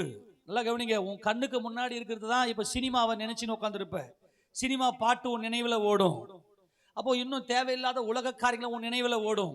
கர்த்தர் சொல்றார், இந்த நினைவெல்லாம் அவமாக்கிடுவாராம். எப்பா ஒரு ஆமீன் சொல்லாமா? சமாதான உடன்படிக்கைனா என்ன தெரியுமா? கர்த்தருடைய வார்த்தையை நம்முடைய நினைவுல கொண்டு வந்து கிறிஸ்து இயேசு உலக தோற்றத்துக்கு முன்பதாகவே எனக்காக தம்மைத்தாமே அழித்தார், யான் மனமகிழ்ச்சிக்காக தம்மைத்தாமே அழித்தார் என்று நினைக்கணும். ஆனா ஜாதிகள் இன்னைக்கு என்ன பண்ணுது? உலகத்துல இருக்கிற ஜனங்கள்லாம் வேற ஏதோ நினைவுல தாங்க மீட்பு இருக்கிறது. நினைவுல ஞாபகம் அப்படியே அனாதியை உங்க சிந்தனையில கொண்டு வரணும். அப்போ வசனங்கள்லாம் உங்க இருதயத்துல எவ்வளவு உள்ள இருக்கணும். இவன் தான் சமாதான பாத்திரன். அங்க சொல்றாரு பாருங்க, ஜனங்களுடைய நினைவுகளை அவர் அவமாக்குகிறாராம். கர்த்தருடைய ஆலோசனை நித்திய காலமாகவும் அவருடைய இருதயத்தின் நினைவுகள் தலைமுறையாகவும். இந்த தலைமுறைனா நாம தான் தலைமுறையாக தேவனுடைய ராஜ்யம் என்றென்றைக்கும் ஸ்தாபிக்கப்பட வேண்டும் என்பதுதான் தேவனுடைய நோக்கம். தலைமுறை அப்படின்னு சொன்னாவே கர்த்தர் நம்ம மேல் வைத்த இரக்கத்தை நாம் புரிந்து கொள்ள வேண்டும். ஆக கர்த்தருடைய நினைவுகள் தலைமுறையா இருக்கிறது. ஆக நம்முடைய நினைவுகளிலே கர்த்தருடைய அந்த மகிமையை கொண்டு வந்து எனக்காக தம்மைத்தாமே அழித்தவர், தேவனுக்கு முன்பதாக நான் ஒன்றுமில்லை என்று சொல்லி இந்த ஆலயத்தை பிரதிஷ்டை செய்ய வேண்டும், இடித்து போட வேண்டும், அழிக்க வேண்டும். குமாரன் அப்படின்னா யாரு? என் அப்பாவுக்கு முன்னாடி நான் ஒன்றுமில்லை, என் சகோதரனுக்காக என்னையே நான் இடித்து போடுகிறேன். அதுதான் ஆலய பிரதிஷ்டை. அதுதான் பிரதிஷ்டையாக்கப்பட்ட ஆலயம். என் கர்த்தர் எனக்காக தம்மைத்தாமே அழித்தார், அவருடைய ஜீவனிலே நான் சந்தோஷமா இருக்கிறேன் என்ற இந்த விசுவாசத்துல தான் எல்லா சமாதானமும் அடங்கி இருக்கிறது. எத்தனை பேர் இன்னைக்கு இந்த விசுவாசத்துல பைபிளை உட்காந்து இரவும் பகலும் நீங்க வேலைக்கு போறீங்க, வேலை ஸ்தலத்துல எத்தனை பேருக்கு இந்த வசனம் கர்த்தருடைய ஆலோசனை உன் நினைவுல ஓடிக்கொண்டே இருக்கிறது? யாருக்கு சமாதானம்? கர்த்தருடைய வசனத்தை வாசிக்கிறதுனால சமாதானம். 119ஆம் சங்கீதம் 165ஆம் வசனத்தை வாசிங்க. 119ஆம் சங்கீதம் 165ஆவது வசனம் வேகமா. உம்முடைய வேதத்தை நேசிக்கிறவர்களுக்கு மிகுந்த சமாதானம் உண்டு. நல்லா கவனிங்க, நிறைய பேர் ஜெபம் பண்ணிங்க இருப்பாங்க உட்கார்ந்து, சோத்திரம் சொல்ல தேவையில்லாத அதெல்லாம் உலக காரியம்லாம் கொடுத்துருவாரு. உனக்கு சமாதானம் வரணும்னா வேதத்தை ஆராயணும், வேத பிரமாணத்தை ஆராயணும். பைபிள் வாசிக்காம உனக்கு ஜெபம்னா என்னன்னு தெரியாது. உனக்கு நீ பண்ற ஜெபம் பரலோகத்துக்கு போகாது. நீதிமொழிகள் 28:8 வாசிங்களேன். நீதிமொழி 28:8 நீதிமொழி 28:8 வேகமா எடுத்து வாசிங்க. வேதத்தை கேளாதபடி தன் செவியை விலக்குகிறவனுடைய ஜெபமும் அருவருப்பானது. இன்னைக்கு நிறைய பேர் பைபிளை வாசிக்கிறது கிடையாது. ஆனா நான் ஜெபம் பண்ணனே, அந்த பைபிள் வசனங்கள் வந்து உன் நினைவுல வரணும். நல்லா கவனிங்க, இதுதான் சமாதான பாத்திரன். சமாதான பாத்திரன்னா யாருன்னா, கர்த்தருடைய ஆலோசனை, அவருடைய வார்த்தைகள் உன் நினைவுல இருக்கணும். இங்கதான் பிரச்சனை இன்னைக்கு. கர்த்தருடைய வசனம் உன் நினைவுல வருது பாருங்க, அவன் தான் சமாதான பாத்திரன். நீ போய் ஒரு வீட்டுக்குள்ள போய் சமாதானம் கூறு. சமாதானம் கூறிட்டு வரோம். அந்த வீட்டுக்குள்ள அந்த குடும்பத்தை நடத்துகிற அந்த குடும்ப தலைவன் கர்த்தரையே அறியல.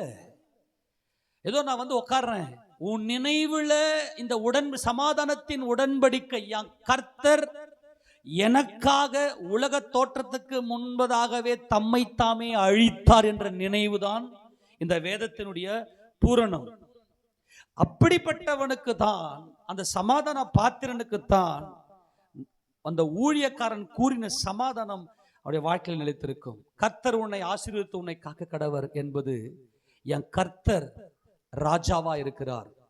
கர்த்தர் தம்முடைய முகத்தை உன்மேல் பிரகாசிக்க பண்ணி உன்மேல கிருபையா இருக்க கடவர் என்பது கர்த்தர் என் நண்பரா இருக்கிறார். அதாவது கர்த்தர் என் சகோதரரா இருக்கிறார். கர்த்தர் தம்முடைய முகத்தை உன்மேல் பிரசன்னமாக்கி உனக்கு சமாதானம் கட்டளை கடவர் என்பது கர்த்தர் என் புருஷனா இருக்கிறார். இந்த மூன்றும் சேர்ந்ததுதான் இயேசுவின் நாமம். கர்த்தர் என் ராஜா, கர்த்தர் என் சிநேகிதர், என் சகோதரர், கர்த்தர் என் புருஷன். என்னை கிரயத்துக்கு மீட்டுக் கொண்டார்.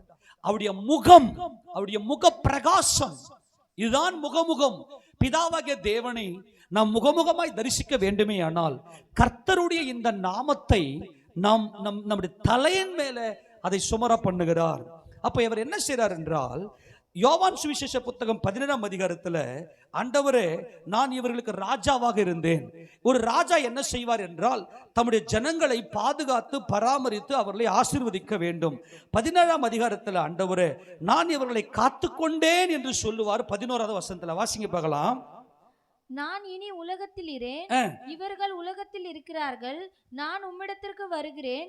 பரிசுத்த பிதாவே, பரிசுத்த பிதாவே, நீர் எனக்கு தந்தவர்கள் நம்மை போல ஒன்றாய் இருக்கும்படி நீர் அவர்களை உம்முடைய நாமத்தினாலே காத்துக்கொள்ளும். இந்த காக்க கடவர் அப்படின்னா உனக்கு எந்த ஒரு தீங்கும் வராதபடிக்கு, எந்த வியாதியோ எந்த கடன் பிரச்சனையோ குடும்பத்துல சமாதான கொலைச்சலோ எதுவுமே வராதபடிக்கு உன்னை ஆசீர்வதித்து உன்னதத்தில் உள்ள ஆசீர்வாதங்களிலே கர்த்தர் உன்னை ஆசீர்வதித்து உன்னை காக்க கடவர். அப்படின்னா உன் மனம் சஞ்சலப்படாதபடிக்கு, உன் மனம் எந்த விதத்திலும் சோர்ந்து போகாதபடிக்கு உன்னுடைய மனதை பாதுகாக்கிறவர் தான் ராஜா. இவர் கர்த்தர் சொல்றாரு, காக்க கடவர், யான் நாமத்தை கூறு. அப்ப இயேசு கிறிஸ்து தான் என்னை காக்கிறவர், என் ராஜாதி ராஜாவா இருக்கிறவர். அடுத்து சொல்றாரு பாருங்க, நான் அவர்களுடனே கூட உலகத்தில் இருக்கையில் அவர்களை உம்முடைய நாமத்தினாலே காத்து கொண்டேன். அப்படியானால் என் நாமத்தை அவர்கள் மேல கூறு அப்படின்னு சொல்றாருன்னா, இயேசுவின் நாமத்தை சொன்னாலே உனக்கு பாதுகாப்பு. உன்னை காக்கிற கர்த்தருடைய செட்டைகள் உங்கள் மேல வந்து நிழலிடும். எத்தனை பேர் விசுவாசிக்கிறீர்கள்? ஆமென் சொல்லுவோமா? அப்ப கர்த்தர் உன்னை ஆசீர்வதித்து உன்னை காக்க கடவர் என்றால் ஒரு குறைவும் இல்லாமல் எல்லா இடங்களிலுமே உனக்கு ஒரு பெரிய பாதுகாப்பை அவர் கொடுக்கிறார். நான் கொஞ்சம் வேகமா போறேன். அடுத்தது கர்த்தர் சொல்றாரு, கர்த்தர் தம்முடைய முகத்தை உன்மேல் பிரகாசிக்க பண்றார். அவருடைய முகத்திலிருந்து ஒரு ஒளி பிரகாசிக்க செய்கிறது. இந்த கிருபை எது தெரியுமா? தேவ ரகசியங்கள். தேவனை பற்றின அத்தனை ரகசியங்களையும் உனக்கு சொல்லி கொடுத்துருவாரு. ஒரு மனுஷன் கிருபையில் இருக்கிறான் அப்படின்னா பிதாவை, அதரிசனமான பிதாவாகிய தேவனுடைய சித்தம், பிதாவாகிய தேவனுடைய அந்த இருதயம் ஒரு மனுஷனுக்குள்ள கர்த்தர் கொண்டு வந்து கொடுப்பாரு பாருங்க. அதுதான் இருக்கிறதுல மாபெரும் கிருபை. அப்ப கர்த்தர் தம்முடைய முகத்தை உண்மையில பிரகாசிக்க பண்ணிருக்கிறாரு அப்படின்னா என்ன அர்த்தம்னா, தேவ ரகசியம் மொத்தத்தையும் உனக்கு சொல்லி கொடுத்துருவாரு. என் நாமத்தை நீ கூறு. 2 கொரிந்தியர் 4வது அதிகாரத்துல அவர் கிருபையா உமேல கிருபையா இருக்கிறார் என்பதற்கான அடையாளம் என்னன்னா 6வது வசனம். 2 கொரிந்தியர் 4:6 வாசிங்க. இருளில் இருந்து வெளிச்சத்தை பிரகாசிக்க சொன்ன தேவன் இயேசு கிறிஸ்துவின் முகத்தில் உள்ள தமது மகிமையின் அறிவாகிய ஒளியை தோன்ற பண்ணும் பொருட்டாக எங்கள் இருதயங்களில் பிரகாசித்தார். நல்லா கவனிங்க. தேவனை ஒருவனும் ஒரு காலம் கண்டதில்லை. ஆனால் பிதாவின் மடியில் இருக்கிற ஒரே பேரான குமாரனே அவரை என்ன பண்றாரு? வெளிப்படுத்துறார். இயேசு கிறிஸ்துவினுடைய முகத்துல என்ன இருக்குதா? மகிமையின் அறிவு. பிதாவாகிய தேவனுக்கும் குமாரனாகிய தேவனுக்கும் இருக்கக்கூடிய அந்த உடன்படிக்கை, அந்த அன்பு, அவரை குறித்த அந்த பரிபூர்ண அறிவு எங்கள் இருதயங்களிலே பிரகாசித்திருக்கிறார் என்று அப்போஸ்தலன் பவுல் சொல்றாரு. ஒழுங்கா உட்கார்ந்து வசந்த கேளுங்கப்பா. நாங்க இந்த ஒளியை உங்களுக்கு பிரகாசிக்கிறோம், நீங்க எல்லாம் பயனடையும்படியாய் ஊழியர்களாகிய எங்களுடைய இருதயத்தில் பிரகாசி. அதுதான் கர்த்தர் தெரிந்து கொண்ட அந்த இருதயத்தில் கர்த்தர் தம்முடைய முகத்தை உன்மேல் பிரகாசிக்க பண்ணி உன் மேல கிருபையா இருக்க கடவர். ஒரு மனுஷன் மேல கர்த்தருடைய கிருபை இருக்குதுன்னா அவன் வேத அறிவுல, தேவனை பற்றின அறிவுல பரிபூர்ணமா இருப்பான்.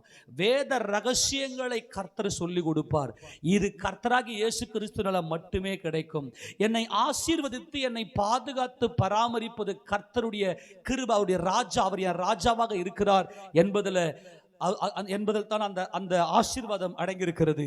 கர்த்தர் தம்முடைய முகத்தை என் மேல பிரகாசிக்க பண்ணியிருக்கிறார் அப்படின்னா என்ன அர்த்தம்னா, அவர் தேவனை பற்றின அத்தனை ரகசியங்களையும் அத்தனை மறைபொருள்களையும் என் இருதயத்தில் என் ஆத்துமாவோடு சஞ்சாரம் செய்து கொண்டு எல்லா ரகசியங்களையும் அவர் வெளிப்படுத்துகிறார். கர்த்தர் தம்முடைய முகத்தை உன்மேல் பிரசன்னமாக்கி, கர்த்தர் தம்முடைய முகத்தை உன்மேல பிரசன்னமாக்கி உனக்கு சமாதானம் கட்டளிட கடவர் என்பது என்ன தெரியுமா? அவர் எனக்காக மனுஷனை பார்க்கிலும் அவருடைய முக பார்வையும் மனுபுத்திரரை பார்க்கிலும் அவருடைய முக ரூபமும் இவ்வளவு அந்த கேடு அடைந்தபடியால் அவர் எனக்காக அந்த கேடு அடைந்து அவருடைய முகத்தை என் மேல பிரகாசிக்க பண்ணி, நல்லா கவனி, அவருடைய முகத்தை என் மேல பிரகாசிக்க பண்ணி அவருடைய முகத்தையே என் மேல பிரசன்னமாக்கி, அவருடைய முகம் தான் இன்னைக்கு என் முகம். இதுதான் சமாதானம். நான் கிறிஸ்து இயேசுவை நான் தரித்து கொண்டேன். கிறிஸ்துவுடனே கூட சிலுவையில் அறையப்பட்டேன், ஆயினும் பிழைத்திருக்கிறேன். இனி நான் அல்ல, கிறிஸ்துவே எனக்குள் பிழைத்திருக்கிறார் என்பதுதான் கிறிஸ்து இயேசு தம்முடைய முகத்தை உன்மேல் பிரசன்னமாக்கி என்று அர்த்தம்.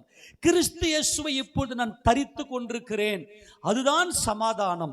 சமாதான கர்த்தர் இன்னைக்கு என் இருதயத்துக்குள்ள இருக்கிறார். இந்த சமாதான பாத்திரன் இந்த ரகசியத்துக்குள்ள ஒரு கலாத்தியர் 2:20 வாசிங்க. கலாத்தியர் 2:20. கிறிஸ்துவுடனே கூட சிலுவையில் அறையப்பட்டேன், ஆயினும் பிழைத்திருக்கிறேன். இனி நான் அல்ல, கிறிஸ்துவே எனக்குள் பிழைத்திருக்கிறார். நான் இப்பொழுது மாம்சத்தில் பிழைத்திருப்பதோ என்னில் அன்பு கூர்ந்து எனக்காக தம்மைத்தாமே ஒப்பு கொடுத்த தேவனுடைய குமாரனை பற்றும் விசுவாசத்தினாலே பிழைத்திருக்கிறேன். விசுவாசத்தினாலே நாங்கள் பிழைத்திருக்கிறோம். கர்த்தர் தம்முடைய முகத்தை உன்மேல் பிரசன்னமாக்கி என்பது, நல்லா கவனிங்க, கர்த்தர் தம்முடைய முகத்தை உன்மேல் பிரசன்னமாக்கி என்பது இனி நான் அல்ல. அவ்வளவுதான், இனி நான் அல்ல, எனக்குள்ள கிறிஸ்து இருக்கிறார். இதுதான் சமாதான பாத்திரன். எனக்குள்ள இப்ப என்னுடைய இருதயத்துல கிறிஸ்து இருக்கிறார். எனக்குள்ள கிறிஸ்து இருக்கிறதுனால இப்ப நான் இந்த உலகத்தை பார்க்கல, என் பிதாவை பார்க்கிறேன். இந்த சமாதான காரணன் இந்த 3 காரியங்களுக்கு கர்த்தர் என் ராஜா, கர்த்தர் என்னுடைய, சொல்லுங்க, முதல்ல கர்த்தருடைய ராஜா, இரண்டாவது கர்த்தர் என்னுடைய சிநேகிதர். ஏன்னா தேவனை பத்தின அத்தனை ரகசியங்களையும் நான் உனக்கு சொல்லிட்டேன். நான் இனிமே உங்களை ஊழியக்காரன்னு சொல்ல மாட்டேன், நான் உங்களை சிநேகிதர்னு சொல்றேன்.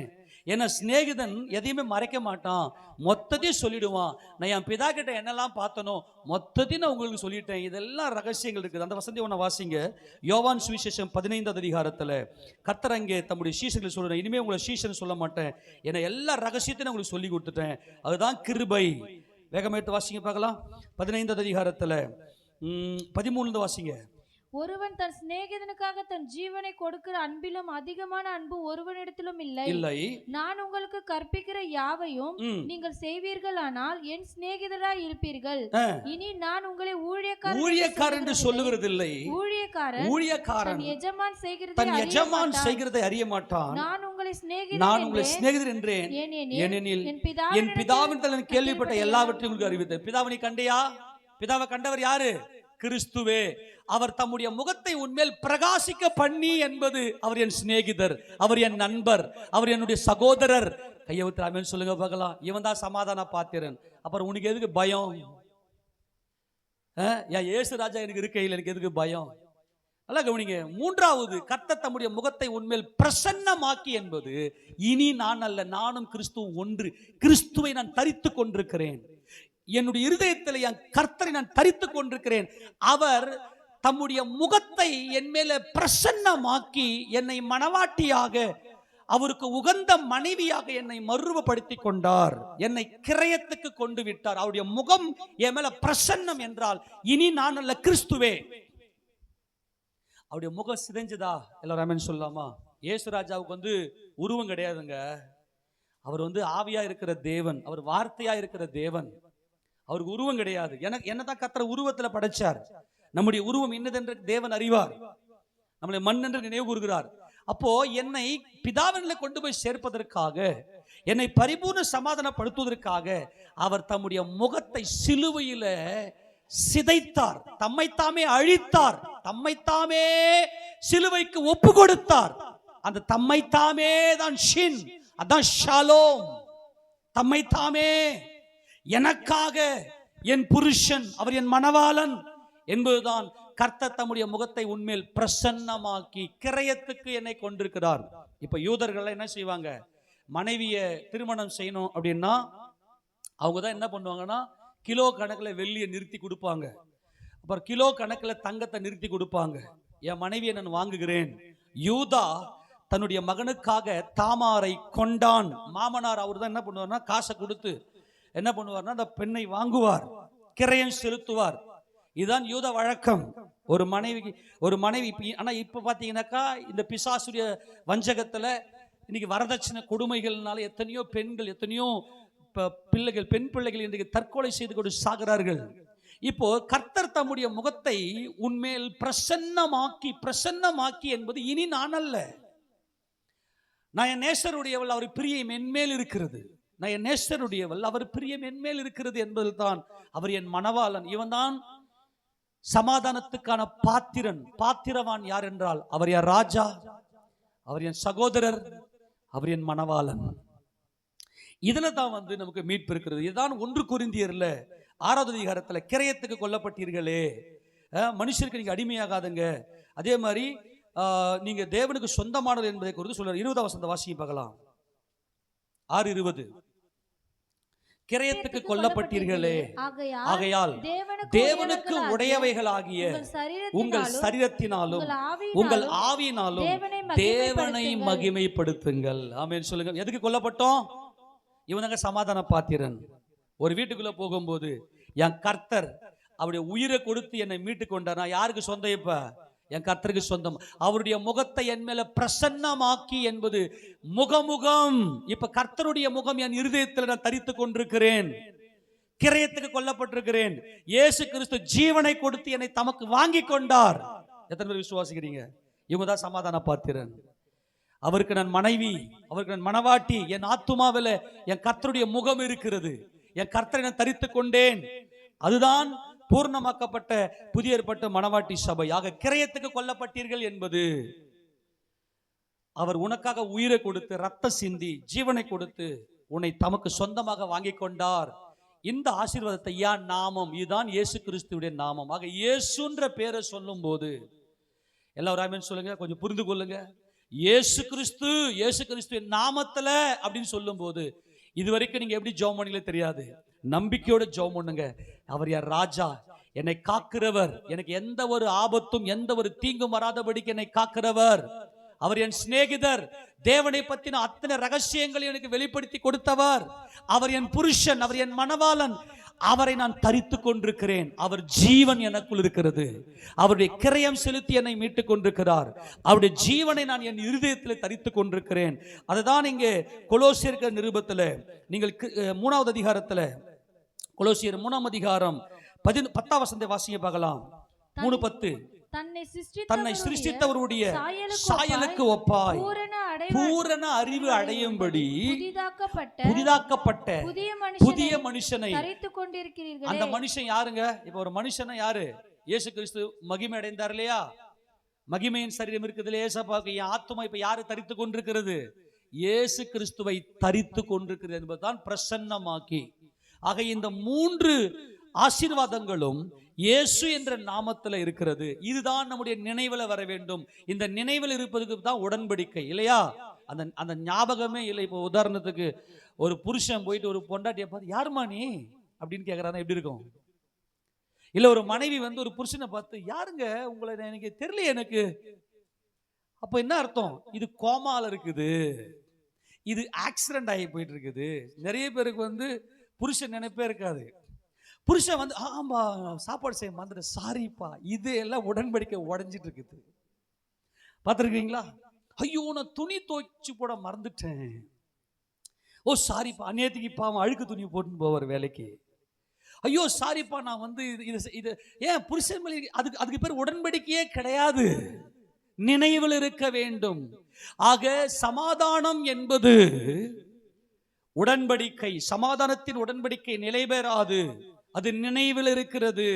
கர்த்தர் நம்மை நினைத்திருக்கிறார், நம்மை ஆசீர்வதித்திருக்கிறார். ஆக இந்த ஆசீர்வாதத்தை நீ கூற வேண்டும். ஒவ்வொரு வீட்டுக்குள்ளேயும் போயிட்டு சமாதானம் இயேசு அப்படின்னு சொல்லு. இயேசு கிறிஸ்துவின் நாமத்துல உங்க குடும்பத்துல சமாதானம். எனக்காக தம்மைத்தாமே அழித்தவர், ஒப்பு கொடுத்தவர். எத்தனை பேர் விசுவாசிக்கிறீங்க? அது தம்மைத்தாமே 2 கூரிய பற்களினாலே தம்முடைய மாம்சத்தையே கடிச்சு பச்சித்து சாகிறது பேர் தான் வந்து அந்த ஷின். அதுதான் நமது ஆண்டவர். காரணம் ஏன்? சமாதானத்துக்காக. நான் சொல்லி நான் முடிக்கிறேன். இப்போது இயேசு ராஜாவுடைய வருகை வரப்போகிறது. எக்கால சத்தம் தொனிக்க போகிறது. யாருக்கானது இந்த எக்கால சத்தம் என்றால், இது ஞாபக குறியானது.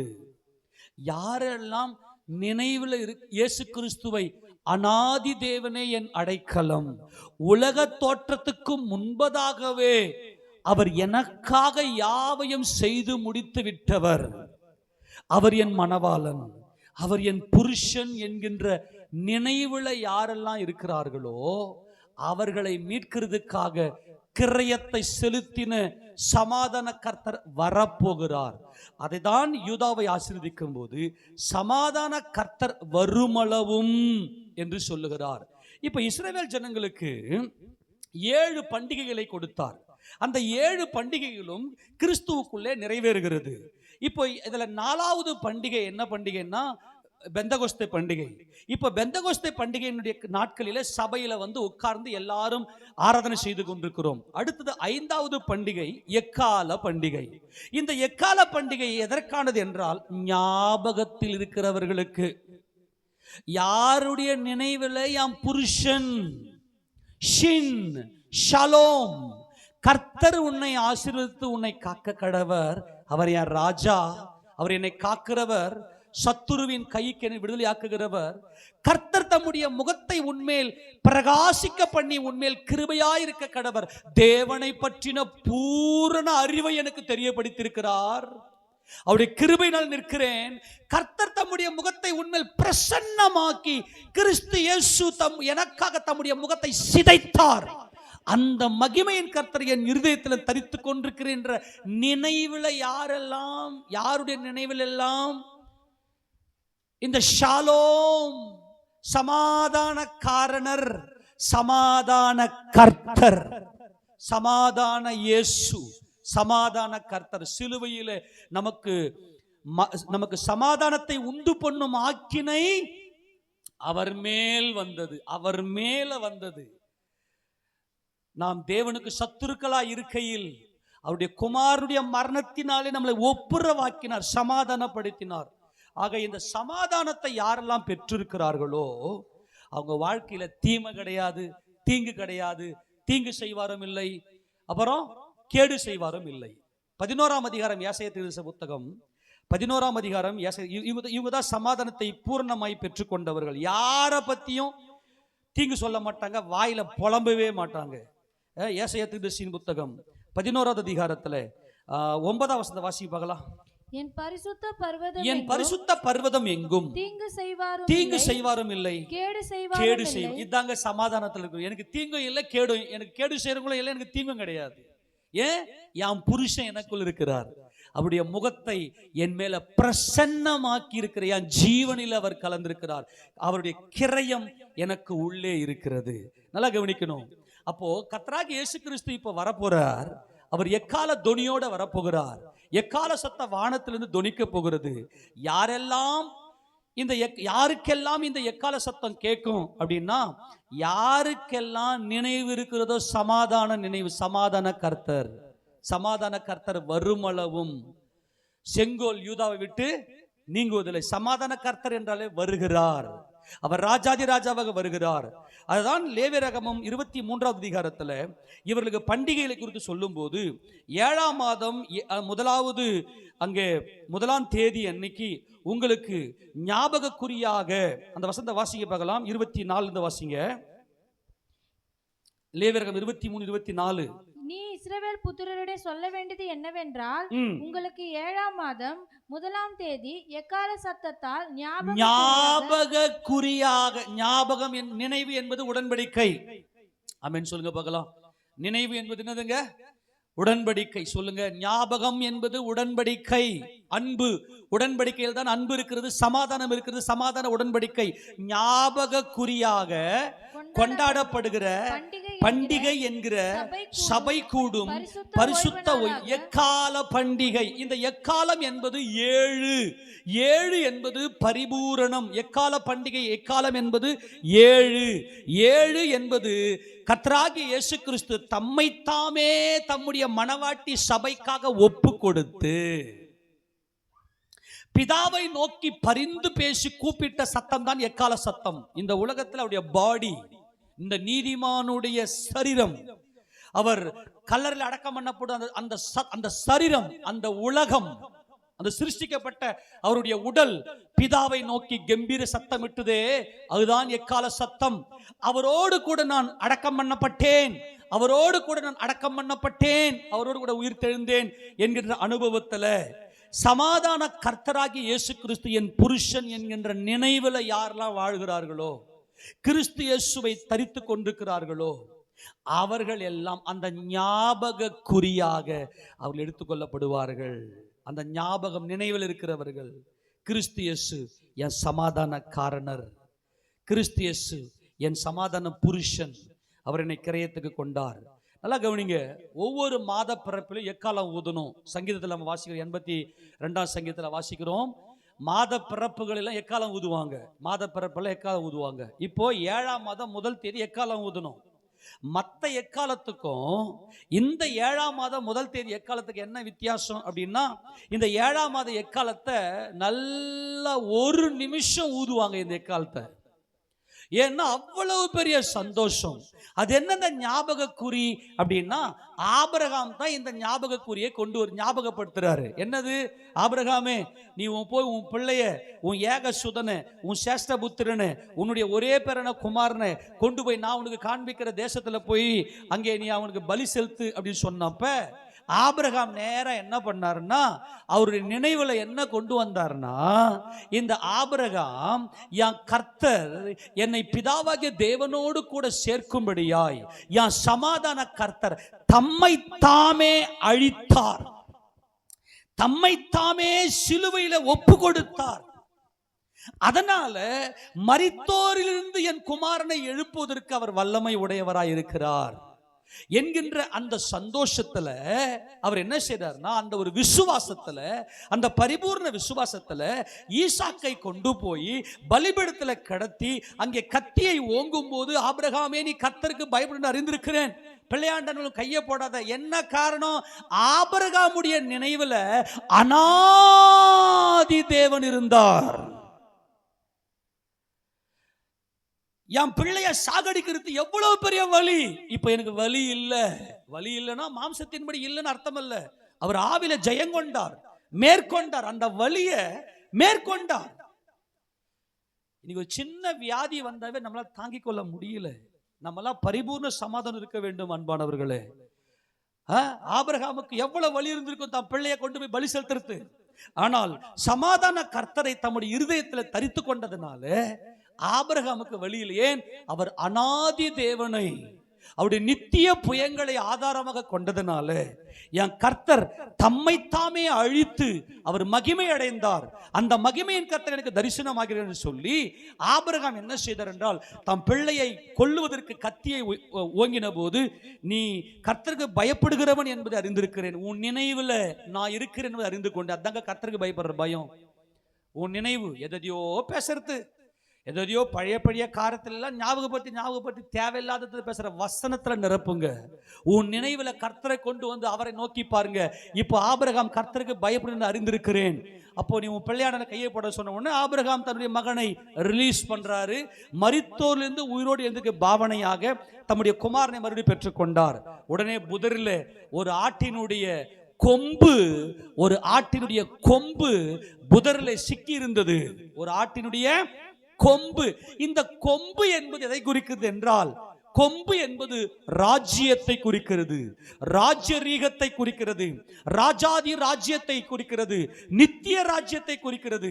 ஒரு ஒரு ஒரு ஒரு ஆட்டுக்கடாவுடைய கொம்பு புதரிலே சிக்கி இருக்கிறது. நல்லா கவனிங்க. அந்த கொம்புனா நம்ம ஊர்ல பாக்குற மாதிரி இருக்கிற ஆடுகளுக்கு இருக்கக்கூடிய அந்த கொம்பு இல்ல. அது கொம்பெல்லாம் பார்த்தீங்கன்னா ஏறக்குறைய 5 அடி 6 அடி 8 அடிலாம் அந்த ஆட்டுக்கு கொம்பு இருக்கும். அவ்வளோ பெரிய கொம்பு, ஆட்டினுடைய கொம்பு. அது சொஃபார். அது போய் சிக்கி தவிக்கிறது. வேதம் சொல்லுது கொம்பு. அந்த கொம்பு என்பது நமது ஆண்டவராகிய இயேசு கிறிஸ்து. அவர்தான் என்னுடைய நித்திய ராஜா, அவர்தான் என் நித்திய புருஷன். உடனே ஆபிரகாம் அந்த ஆட்டை போய் அவிழ்த்து கொண்டு வந்து அந்த மகனுக்கு பதிலாக இந்த ஆட்டை பலி செலுத்துகிறார். அந்த ஆட்டை பலி செலுத்தும் போது அந்த ஆட்டின் தலையை வெட்டி அதை பலி செலுத்தும் போது அதனுடைய மாம்சம் எல்லாம் எரிகிறது. ஆனா இந்த கொம்பு மாத்திரம் எரியல, அந்த கொம்பு அப்படியே இருக்கிறது. ஆபிரகாம் என்ன பண்ணாருன்னா, அந்த கொம்பை எடுத்து அப்படியே வச்சு மன சந்தோஷத்துல, என் மகன் மரித்து அடக்கம் பண்ணப்பட்ட உயிரோடு எழுந்தான், என் மகன் மரித்து அடக்கம் பண்ணப்பட்டு உயிரோடு எழுந்துட்ட பிற்பாடு நித்தியம். ஆமென் சொல்லுங்க. நித்தியம், அது சாவு கிடையாது. என் குமாரன் என்றென்றைக்கு உயிரோடு இருக்கிறார். ஏனென்றால் என் சமாதான கர்த்தர் எங்களுக்குள்ளே இருக்கிறார். அவர் என் ராஜா, அவர் என் சகோதரர், அவர் என் புருஷன் என்கின்ற நினைவுல ஆபிரகாம் அந்த சொஃபாரை எடுத்து, அந்த ஆட்டு கொம்பை எடுத்து அப்படியே சந்தோஷமா ஒரு நிமிஷம் தம்மு கட்டி ஊதுறார். மனசுக்குள்ள அவ்வளவு மன மகிழ்ச்சி. அதனால்தான் ஒரு நிமிஷமாய் ஊதுகிறார். அப்படியே உள்ள நல்ல தம்பிட்டு மனம் உள்ளத்தின் ஆழத்தில் இருந்து அந்த சமாதான கர்த்தர் எனக்காக யாவையும் செய்து முடித்த சமாதான கர்த்தர். அப்போ இந்த 7ஆம் மாதம் திஷ்ரி மாதம் 1ஆம் தேதி அன்னைக்கு ஊதப்படுகிற இந்த எக்காலம் ஒரு நிமிஷம் ஊதப்படும். மற்ற எக்காலமெல்லாம் ஒரு மாதிரி ஒரு 10 செகண்ட் 20 செகண்ட் ஊதுவாங்க. அப்போ கர்த்தர் இங்க சொல்றன்னா 4 பண்டிகை சபையில நிறைவேறி விட்டது கர்த்தர் இயேசு கிறிஸ்துவின் மூலமாய். 5வது பண்டிகை எக்கால பண்டிகை, அது நினைவு, ஜிகோரன். இந்த இடத்துல பார்த்தா ஜாக்கர் தான் நினைவு. இந்த இடத்துல ஜிகோரன் அப்படின்னு என்ன தெரியுமா? நினைவுன்னா நான் தனியா இருக்கிறேன், ஒருத்தரை பத்தி நான் நினைக்கிறேன். ஆனால் இந்த ஜிகோரன் அப்படின்னா அவராகவே நான் இருக்கிறேன். அல்லேலூயா. கிறிஸ்தியேசுவை தரித்து கொண்டிருக்கிறேன். இந்த ஜிகோரன் என்பது, நல்லா கவனிங்க, ஜிகோரன் ஜாக்கர் என்பது நினைவு. என்னுடைய நினைவுல இன்னொரு ஏதோ ஒரு காரியங்கள் இருக்கிறதுக்கு பேரு ஜாக்கர். ஆனால் ஜிகோரன் என்று சொல்லுவது அவராகவே நான் இருக்கிறேன், அவர் சுபாவத்தின்படியே நான் இருக்கிறேன். இதுதான் இந்த ஞாபகம். நான் சொல்லி முடிக்கிறேன், அவள்தான். இதுதான் ஞாபகக்குறியாய் ஆபிரகாமுடைய சந்ததியே, ஆபிரகாம் ஞாபகக்குறியாய் அனாதி உலக தோற்றத்துக்கு முன்பதாகவே உனக்காக நான் எல்லாவற்றையும் செய்து முடித்து விட்டேன். நீ சமாதானமா தான் இருக்கணும். ஆமென் சொல்லுங்க. நீ எப்படி இருக்கணும்? சமாதானம். உன்னுடைய எல்லை எங்கும் சமாதானம். எங்கேயுமே உனக்கு மன வலி, மன சஞ்சலம், மன கொடைச்சல், கண்ணீர், கவலை, வியாதி எதுவுமே இருக்கக்கூடாது. இயேசு கிறிஸ்துவின் நாமத்துல சமாதானம் இருக்கணும். இதுதாங்க உண்மையான சமாதான பாத்திரன். நீ சர்ச்சுக்கு வந்திருக்கிறியா? நீ ஞானஸ்தானம் எடுத்திருக்கிறியா? நீ திருவிருந்து எடுக்கிறியா? இல்லை நீ ஊழியம் சரியா? இதெல்லாம் கேள்வி இல்லை. நீ சமாதான பாத்திரனா? அநாதி தேவன் என் அடைக்கலம் நீ சொல்றியா? அவரோடு உடன்படிக்கை செய்திருக்கிறியா? சமாதானம் என்பது உடன்படிக்கை. என் புருஷன் எனக்காக கிரயம் செலுத்தி முடித்து விட்டார். அதை தான் இங்க கர்த்தர் சொல்றாரு. அந்த எக்கால பண்டிகை நீ ஊதும் போது அதை என்ன பண்ண, ஒரு நிமிஷத்துல நீ ஊதணும். அதைத்தான் இங்க என்ன சொல்றாருன்னா, பவுல் சொல்லும்போது, சபைக்கு சொல்லும்போது ஒரு ரகசியத்தை சொல்றேன், ஒரு மிஸ்ட்ரியை நான் சொல்றேன். நம்ம எல்லாரும் நித்திரை அடைவது இல்லை, நமக்கு சாவு கிடையாது. ஆமென். மரணத்துக்கு அதிகாரியாக பிசாசானவனை தம்முடைய மரணத்தினாலே அழித்தவர் நமது கர்த்தர். நமக்கு சாவு இல்லை. கடைசி காலம் தொனிக்கும். என்ன எக்காலம் துணிக்கும்? அது என்ன கடைசி எக்காலம்? அது என்ன கடைசி எக்காலம்? ஒவ்வொரு நாளும் இங்க சபையில பண்ணக்கூடிய பிரசங்கம் ஒவ்வொரு எக்காலம், ஒவ்வொன்றும் எக்காலம். இங்க சபையில கொடுக்கக்கூடிய இந்த சத்தியத்தோட உபதேசத்தோட யாரெல்லாம் கனெக்ட்ல இருக்கிறாங்களோ, யாரெல்லாம் இந்த உபதேசம் இன்னைக்கு கர்த்தர் இப்போ இப்போ நேத்து காத்திருப்பு கூடுகையில கர்த்தர் என்ன பேசினார், வெள்ளிக்கிழமை உபவாச ஜபத்துல கர்த்தர் என்ன பேசினார், புதன்கிழமை ஆராதனையில கர்த்தர் என்ன பேசினார், சபை கூடி வரும்போதெல்லாம் போன ஞாயிற்றுக்கிழமை கர்த்தர் அந்த உபதேசத்துல கனெக்ட்ல இருப்பாங்க. அவங்களுக்கு எக்காலம் அங்கே கிரியை செய்கிறது. அந்த எக்கால சத்தம் ஞாபகப்படுத்தி தேவனை பத்தின அந்த பிரகாசம், அந்த முக பிரகாசம், தேவனை பத்தின வெளிச்சம், சபை எப்ப எல்லாம் கூடி வருதோ அப்பெல்லாம் இங்க உள்ள வந்தாங்க. அதுதான் வந்து எக்கால சத்தம் கேட்கிறவங்க. இங்க சபை நடந்துன்னு இருக்கும், ஜாலியாக வீட்டில் தூங்கிட்டு இருப்பேன், எனக்கு வேலை பிரதர் அப்படின்னு எஸ்கேப் ஆயிடுவேன். ஞாயிற்றுக்கிழமை வேலைக்கு போறதெல்லாம் நீங்களாம் கணக்கில் இல்லாத ஆளு. ஏதோ வா, நான் இப்போ ஒரு ஒரு அன்பான காரியத்தை சொல்றேன். இயேசுன்ற பேரை சொன்னவே உங்களுக்கு ஆசீர்வாதம் தான், சமாதானம் தான், சாபெல்லாம் வராது. அவங்க என்ன பாவம் செய்யறாங்கலாம் யாரும் போய் நோண்டாத. நீ போயிட்டு குறைய நோண்டுறன்னா பேய் உனக்குள்ள வேலை செய்யுது. சபைக்குள்ள வந்து உட்காரட்டும். பாவம் செய்யறதுக்கு லைசன்ஸ் கொடுக்கல, பாவம் அவங்க. கர்த்தர் என்னைக்கு அவங்க உள்ளத்துல பேசி அவங்களுக்கு ஒரு பெலனை கொடு, அது வரைக்கும் அமைதியா யாருடைய குறைய பத்தியும் பேசாத. அவங்க அன்பாய் சொல்லுகிறேன். ஏன்னா அவர் ஒவ்வொரு மனிதனையும் அவர் நேசிக்கிறார். அவங்க வாழ்க்கையில சமாதானம் இருக்கணும், தீங்கே இல்லாத ஒரு வாழ்க்கை, எந்த ஒரு சஞ்சலமும் இல்லாத ஒரு மகிமையான சமாதானத்தை கொடுக்க தேவன் விரும்புகிறார். ஆக இந்த உடன்படிக்கையில அநாதி தேவனே என்னுடைய அடைக்கலமா இருக்கிறார் என்கிற நினைவுல யாரெல்லாம் வாழ்ந்து கொண்டு, நினைவுல தாங்க மீட்பு இருக்கு. நீ பாட்டுக்குன்னு கர்த்தரை உன் நினைவுல கொண்டு வராம தேவையில்லாத ஒன்றுத்துக்கும் பிரச்சனை. இன்னைக்கு நான் ஃபோன் பண்ணேன், என்னடா எடுக்கலையம்மா, நான் வேலையில கொஞ்சம் பிஸி. என்னை விட நீ வேலையில பிஸியா இருந்தியா இல்லை வேற எதுனா, அதெல்லாம் கேட்கறது இல்லாதெல்லாம் போட்டு கேட்கறது. நான் உனக்கு ஃபோன் அடிச்சுங்கிறேன், இந்த ஃபோன் பண்ண இவ்வளோ நேரம் எடுக்கவே இல்லையே, வேற எவ கூட சுத்திருப்பானா? ஏய் நான் ஃபோன் பண்ண பிஸின்னு வந்து என்னாச்சு? ஏம்மா எங்க இது நெட்வொர்க் ப்ராப்ளமா இல்லை வேற எதுவுமே தெரியாது, உடனே போட்டு அவ்வளோதான், இதுக்கு தூக்கமே போயிடும். எவ கூட பேசினான்னு தெரியலையே. இந்த மாதிரி நினைவுகள்லாம் வந்து உக்காந்துக்கின்னு தேவையில்லாத பிரச்சனையை போட்டு உள்ள வாரி வச்சுக்கின்னு என்னதான் சொல்லி இவங்களுக்கு ஆலோசனை கொடுத்தா கூட என்ன பண்றதுன்னா ஒன்றும் வேலைக்கு ஆகிறது இல்லை. ஏதோ தற்செயலாக நடக்கிற சம்பவத்தை கூட என்னென்னமோ தூக்காந்து போட்டு வாரி வச்சுக்கின்னு இதெல்லாம் நடக்குமோ இப்படிலாம் கேட்டுக்கின்னு உட்காந்து நல்லா கவனிங்க. இப்ப எக்கால பண்டிகை இப்ப சபையில தொனிக்க போகிறது. கடைசி எக்காலம். சபையில பண்ணக்கூடிய ஊழியக்காரன் பேசுகிற வார்த்தை ஒவ்வொன்றும் எக்காலம். நீ கேட்க பழகிக்கணும். எந்த இடத்துல நின்னுங்கன்னு இப்போ நல்லா கவனிங்க. பிராக்டிக்கலா நான் இப்போ இங்க பிரசங்கம் பண்ணும்போது மட்டுமல்ல, நார்மலா நான் வாழ்ந்து கொண்டிருக்கும் போதும் வசனத்தை பிரதிபலிக்கணும், கத்துக்கணும். பக்கத்திலேயே உட்காந்து கத்துக்கணும். நீங்க அந்த காலத்துலாம் பார்த்தீங்கன்னா பக்கத்திலேயே பாஸ்டர் பக்கத்திலேயே இந்த ஒவ்வொன்றையும் பாஸ்டர் எப்படி கையாளுறாரு, எப்படி ஹேண்டில் பண்றாரு, வசனத்தை எப்படி அவர் பிரயோகப்படுத்துறாருன்னு சொல்லி பக்கத்திலேயே இருந்து கத்துக்குவாங்க. இனி நம்ம ஆட்களுக்கு சொல்லி கொடுத்தா கூட புரிய மாட்டேங்குது. அந்த அளவுக்கு ஜாக்கிரதை தங்களுடைய ஜீவியத்தின் மேல வசனமே வாசிக்கிறது இல்லை. நீங்க நான் பேசுறது வந்து இது பூர்ணமாக்கப்பட்டவர்களை பேசிக் கொண்டிருக்கிறேன். இன்னைக்கு கர்த்தர் யாரையும் புறம்பே தள்ளில. உட்காந்து வசந்த கத்துக்க, உட்காந்து வசந்த வாசி. இந்த கடைசி எக்காலம் என்பது ஞாபகம், உடன்படிக்கை, சமாதான உடன்படிக்கையில இயேசு கிறிஸ்துவோடு கூட யாரெல்லாம் உடன்படிக்கையில நான் இந்த ஷின், இந்த ஷாலோம், இந்த ஷாலோம்குள்ள இந்த ஷின், இந்த ஷாலோம், இந்த priestly blessing, ஆசாரியனுடைய ஊழியக்காரனுடைய அந்த வார்த்தையில அந்த ஆசீர்வாதத்துல கனெக்டா இருக்கணும். இன்னைக்கு ஆண்டவர் என்னோட பேசி இருக்கிறார், நான் மனந்திரும்படி பேசியிருக்கிறார். கர்த்தருடைய ஊழியக்காரன் மூலமா இன்னைக்கு சபையில வெளிப்படுகிறார். ஆவியானவர் சபைகளுக்கு சொல்லுகிறதை காதுள்ளவன் கேட்க கடவன் என்று சொல்லி என்னுடைய காதை நான் கர்த்தருடைய வார்த்தைக்கு நான் தெரியப்படுத்துகின்ற ஷீன். அப்பதான் இந்த 3 ஆசீர்வாதங்களுடைய தலையின் மேல பரிபூர்ணமாய் பலிக்கும். இப்போ யாருடைய நினைவுல என் மனவாளன், நான் கிரயத்துக்கு கொல்லப்பட்டிருக்கிறேன், ஏசாப்பாவுடைய ரத்தம், ஏசாப்பாவுடைய ஜீவன் என் இருதயத்துக்குள் இருக்கிறது. அந்த நினைவுல ஜிகோரன் என்பது அவராகவே நான் இருப்பது, இனி நான் அல்ல கிறிஸ்துவே என்பதுதான் ஜிகோரன்.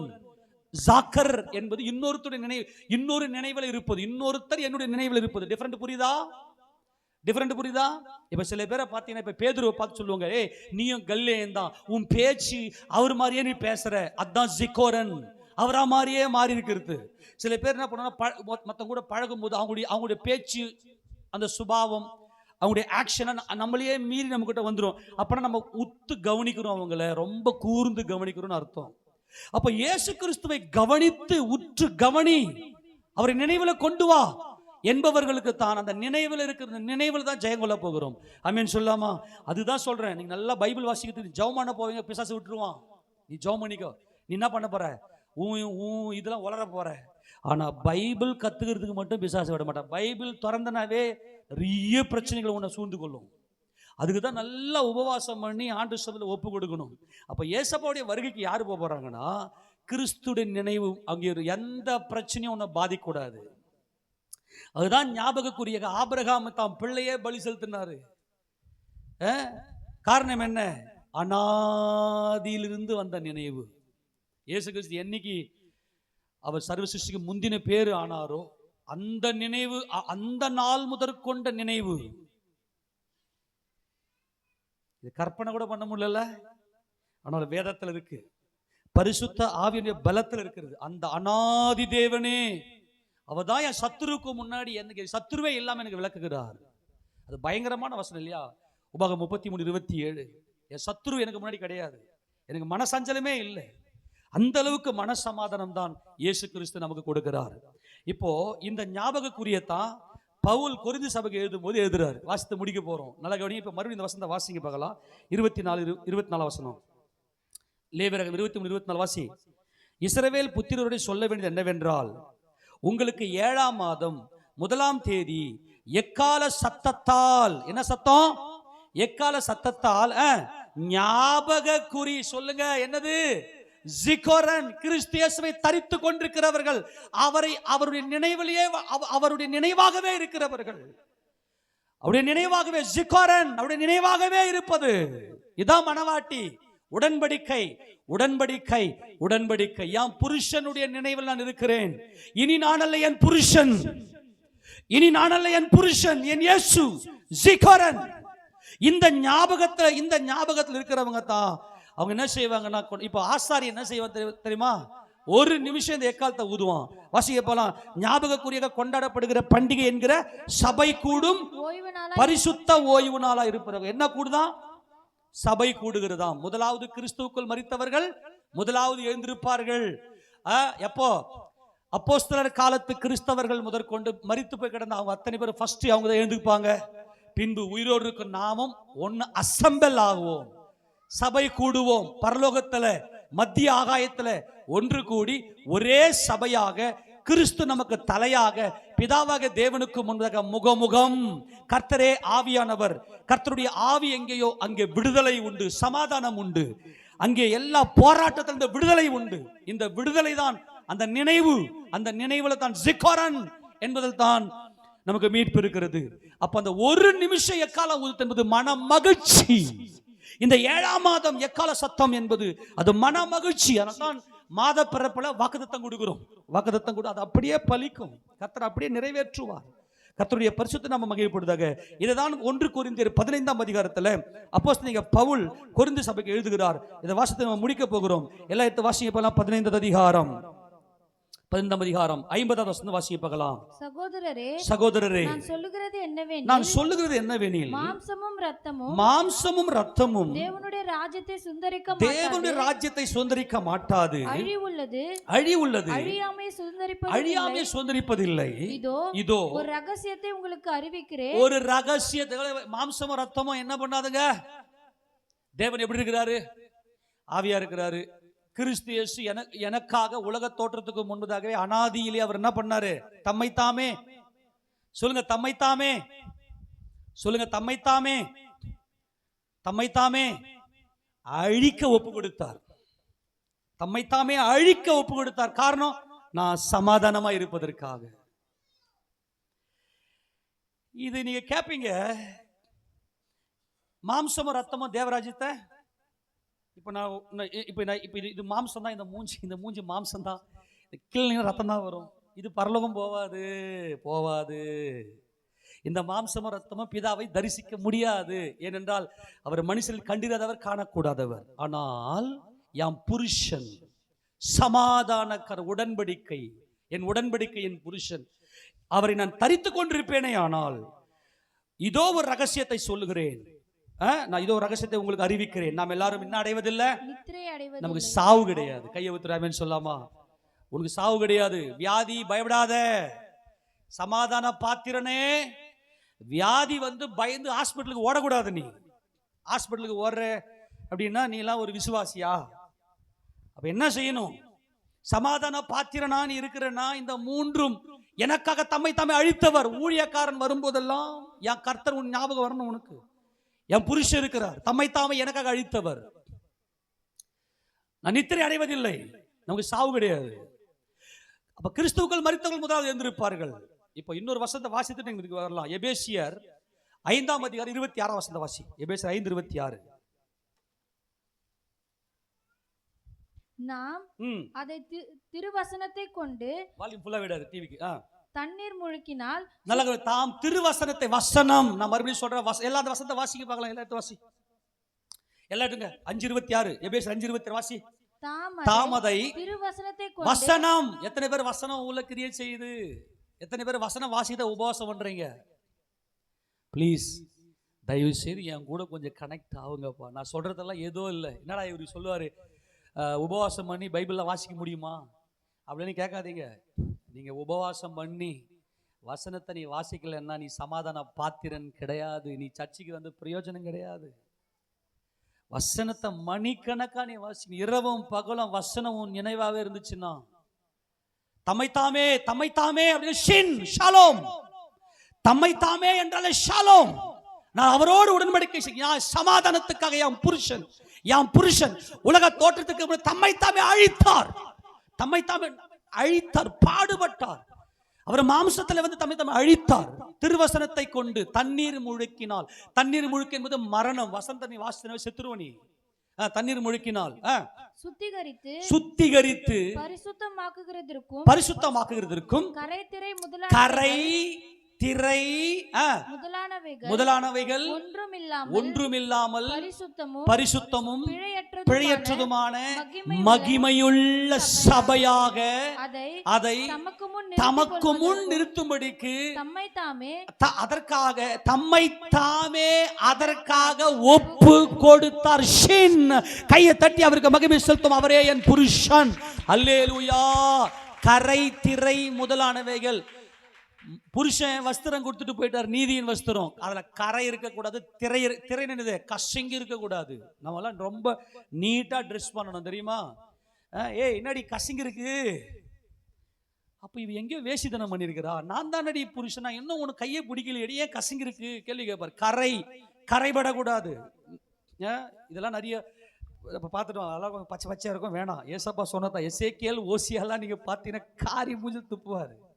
அதெல்லாம் பயங்கரமா இருக்கும், வேதனைப்பட்டு. கவனிங்க, கரை திரை முதலானவைகள் ஒன்றும் இல்லாமல் பரிசுத்தமும் பிழையற்றதுமான மகிமையுள்ள சபை. மகிமையின் சபை. எல்லாரும் ஆமென் சொல்லுங்க. மகிமையின் கர்த்தர், மகிமையின் கர்த்தருக்கு மகிமையின் சபை மணவாட்டி சமாதான உடன்படிக்கை தம்மை தாமே ஒப்பு கொடுத்தார். தம்மை தாமே சிலுவையிலே மாம்சத்தை அழித்தார், பிசாசை அழித்தார். எனக்கு சத்துரு கிடையாது. பிசாசு தான் உனக்கு பிரச்சனை கொண்டு வருவான். ஆமெனா? பிசாசை ஏசப்பா சில அழிச்சிட்டார் தானே, அப்புறம் எங்க உனக்கு பிரச்சனை? இது வந்து பூரணம். இந்த சமாதானத்தை கொடுக்கிறவர் தான் கர்த்தர். வசனத்தை, திருவசனம் உனக்குள்ள கிரியேஷன், திருவசனத்தை கொண்டு. அப்போ இந்த மணவாட்டிக்கு தான் சொல்றாரு. இப்ப வாசி 1 கொரிந்தியர் 15:51 வாசிப்பலாம். இதோ ஒரு ரகசியத்தை உங்களுக்கு அறிவிக்கிறேன், நாம் எல்லாரும் நித்திரை அடைவதில்லை, ஆகிலும் கடைசி எக்காலம் தொனிக்கும் போது ஒரு நிமிஷத்திலே, ஒரு இமைப்பொழுதிலே நாம் எல்லாரும் மறுரூபமாக்கப்படுவோம்.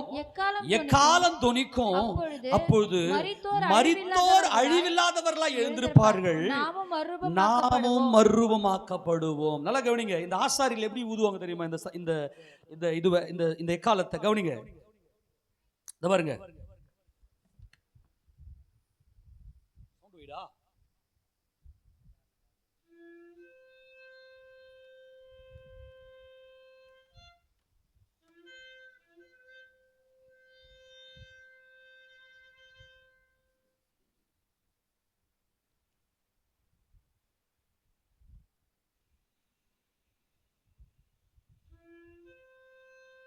அந்த கொம்பு பார்த்து எவ்வளவு பேர் கொம்பு, அது ஆட்டு கொம்பு. அது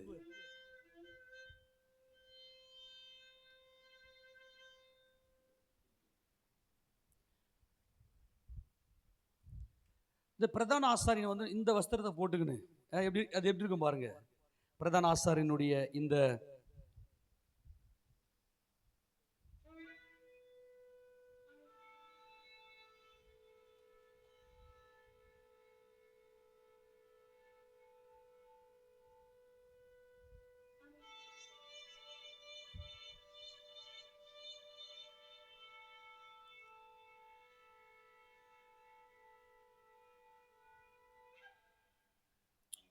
ஆமென், ஹல்லேலூயா. கர்த்தர் நல்லவர், கர்த்தருடைய பரிசுத்த நாமம் மகிமைப்படுவதாக. இப்போ யார் யாருடைய நினைவுல இயேசு கிறிஸ்து வாழ்ந்து கொண்டிருக்கிறார், அவருடைய ஜீவனே நமக்கானது. அன்பானவர்களை, இதுக்கு தான் கர்த்தர் நம்மை தெரிந்து கொண்டிருக்கிறார். ஒரு வீட்டுக்குள்ள போனதும் அந்த வீட்டில் இருக்கிற சமாதானம்னு முதல்ல சொல்லு. அங்க எந்த ஒரு பிரச்சனையுமே அங்க உள்ள வராது. என் நாமத்தை அவர்கள் மேல கூறு என்று கர்த்தர் சொன்னாரே, அந்த நாமத்தை இயேசுன்ற பேரை சொன்னாலே உங்க வீட்டில் எல்லா பிரச்சனையும் மாறும். உங்க எல்லையில ஒரு பெரிய சமாதானம் வரும். உங்க வீட்டுக்குள்ள ஒரு தெய்வீக சுகம் உண்டாகும். கர்த்தர் ஆசீர்வதிப்பதற்காகவே ஊழியக்காரனை அவர் அழைத்து அவர் உங்களுடைய குடும்பத்தை அவர் நிலைப்படுத்தும்படியா. தேவனுக்கு குடும்பம் தேவை, அவர் குடும்பங்களின் தேவன். அந்த குடும்பத்தை பரிபூர்ணப்படுத்தி அந்த புருஷன் தான் அந்த குடும்பத்தை நடத்தணும். அந்த புருஷன் நல்ல வேதத்தை கத்துக்கணும், மனைவியை அந்த தேவ சித்தத்தின்படி நடத்தணும், பிள்ளைகளை தேவ சித்தத்தின்படி நடத்தணும். அப்படி நடந்து போவோம்னாக்கா நம்முடைய நினைவுகளில் கிறிஸ்து வந்து விடுவார். இந்த நினைவில் இருக்கிற ஞாபக குறிதான் வருகை, ரகசிய வருகை, ஞாபகம். யாருடைய ஞாபகத்தில் நினைவில் கிறிஸ்து இருக்கிறாரோ நம்மளை அப்படியே முற்றிலும் மறந்துடணும். நான் தன் நேசரின் மார்பிலே சார்ந்து கொண்டு வனாந்தரத்திலிருந்து வருகிற இவள் யார்? இவள் முற்றிலுமா தன்னுடைய நேசரின் மார்பிலே சாய்ந்து கொண்டாள். இவள் அல்ல, என் நேசர் எனக்குள்ளே வாசமா இருக்கிறார். தன்னுடைய நேசரின் மார்பிலே சார்ந்து கொண்டவள் தான் அந்த நினைவு. வேதத்தை வாசிங்க. கிறிஸ்து நம்முடைய புருஷனா இருக்கிறார், நமக்கு ஜீவனை கொடுத்திருக்கிறார், கிரயம் செலுத்திருக்கிறார், நம்ம மீட்டுக் கொண்டிருக்கிறார். அவர் நாமத்தை மகிமைப்படுத்துவோம். நம்மளோட முழங்கால் படியிடலாம். பரலோக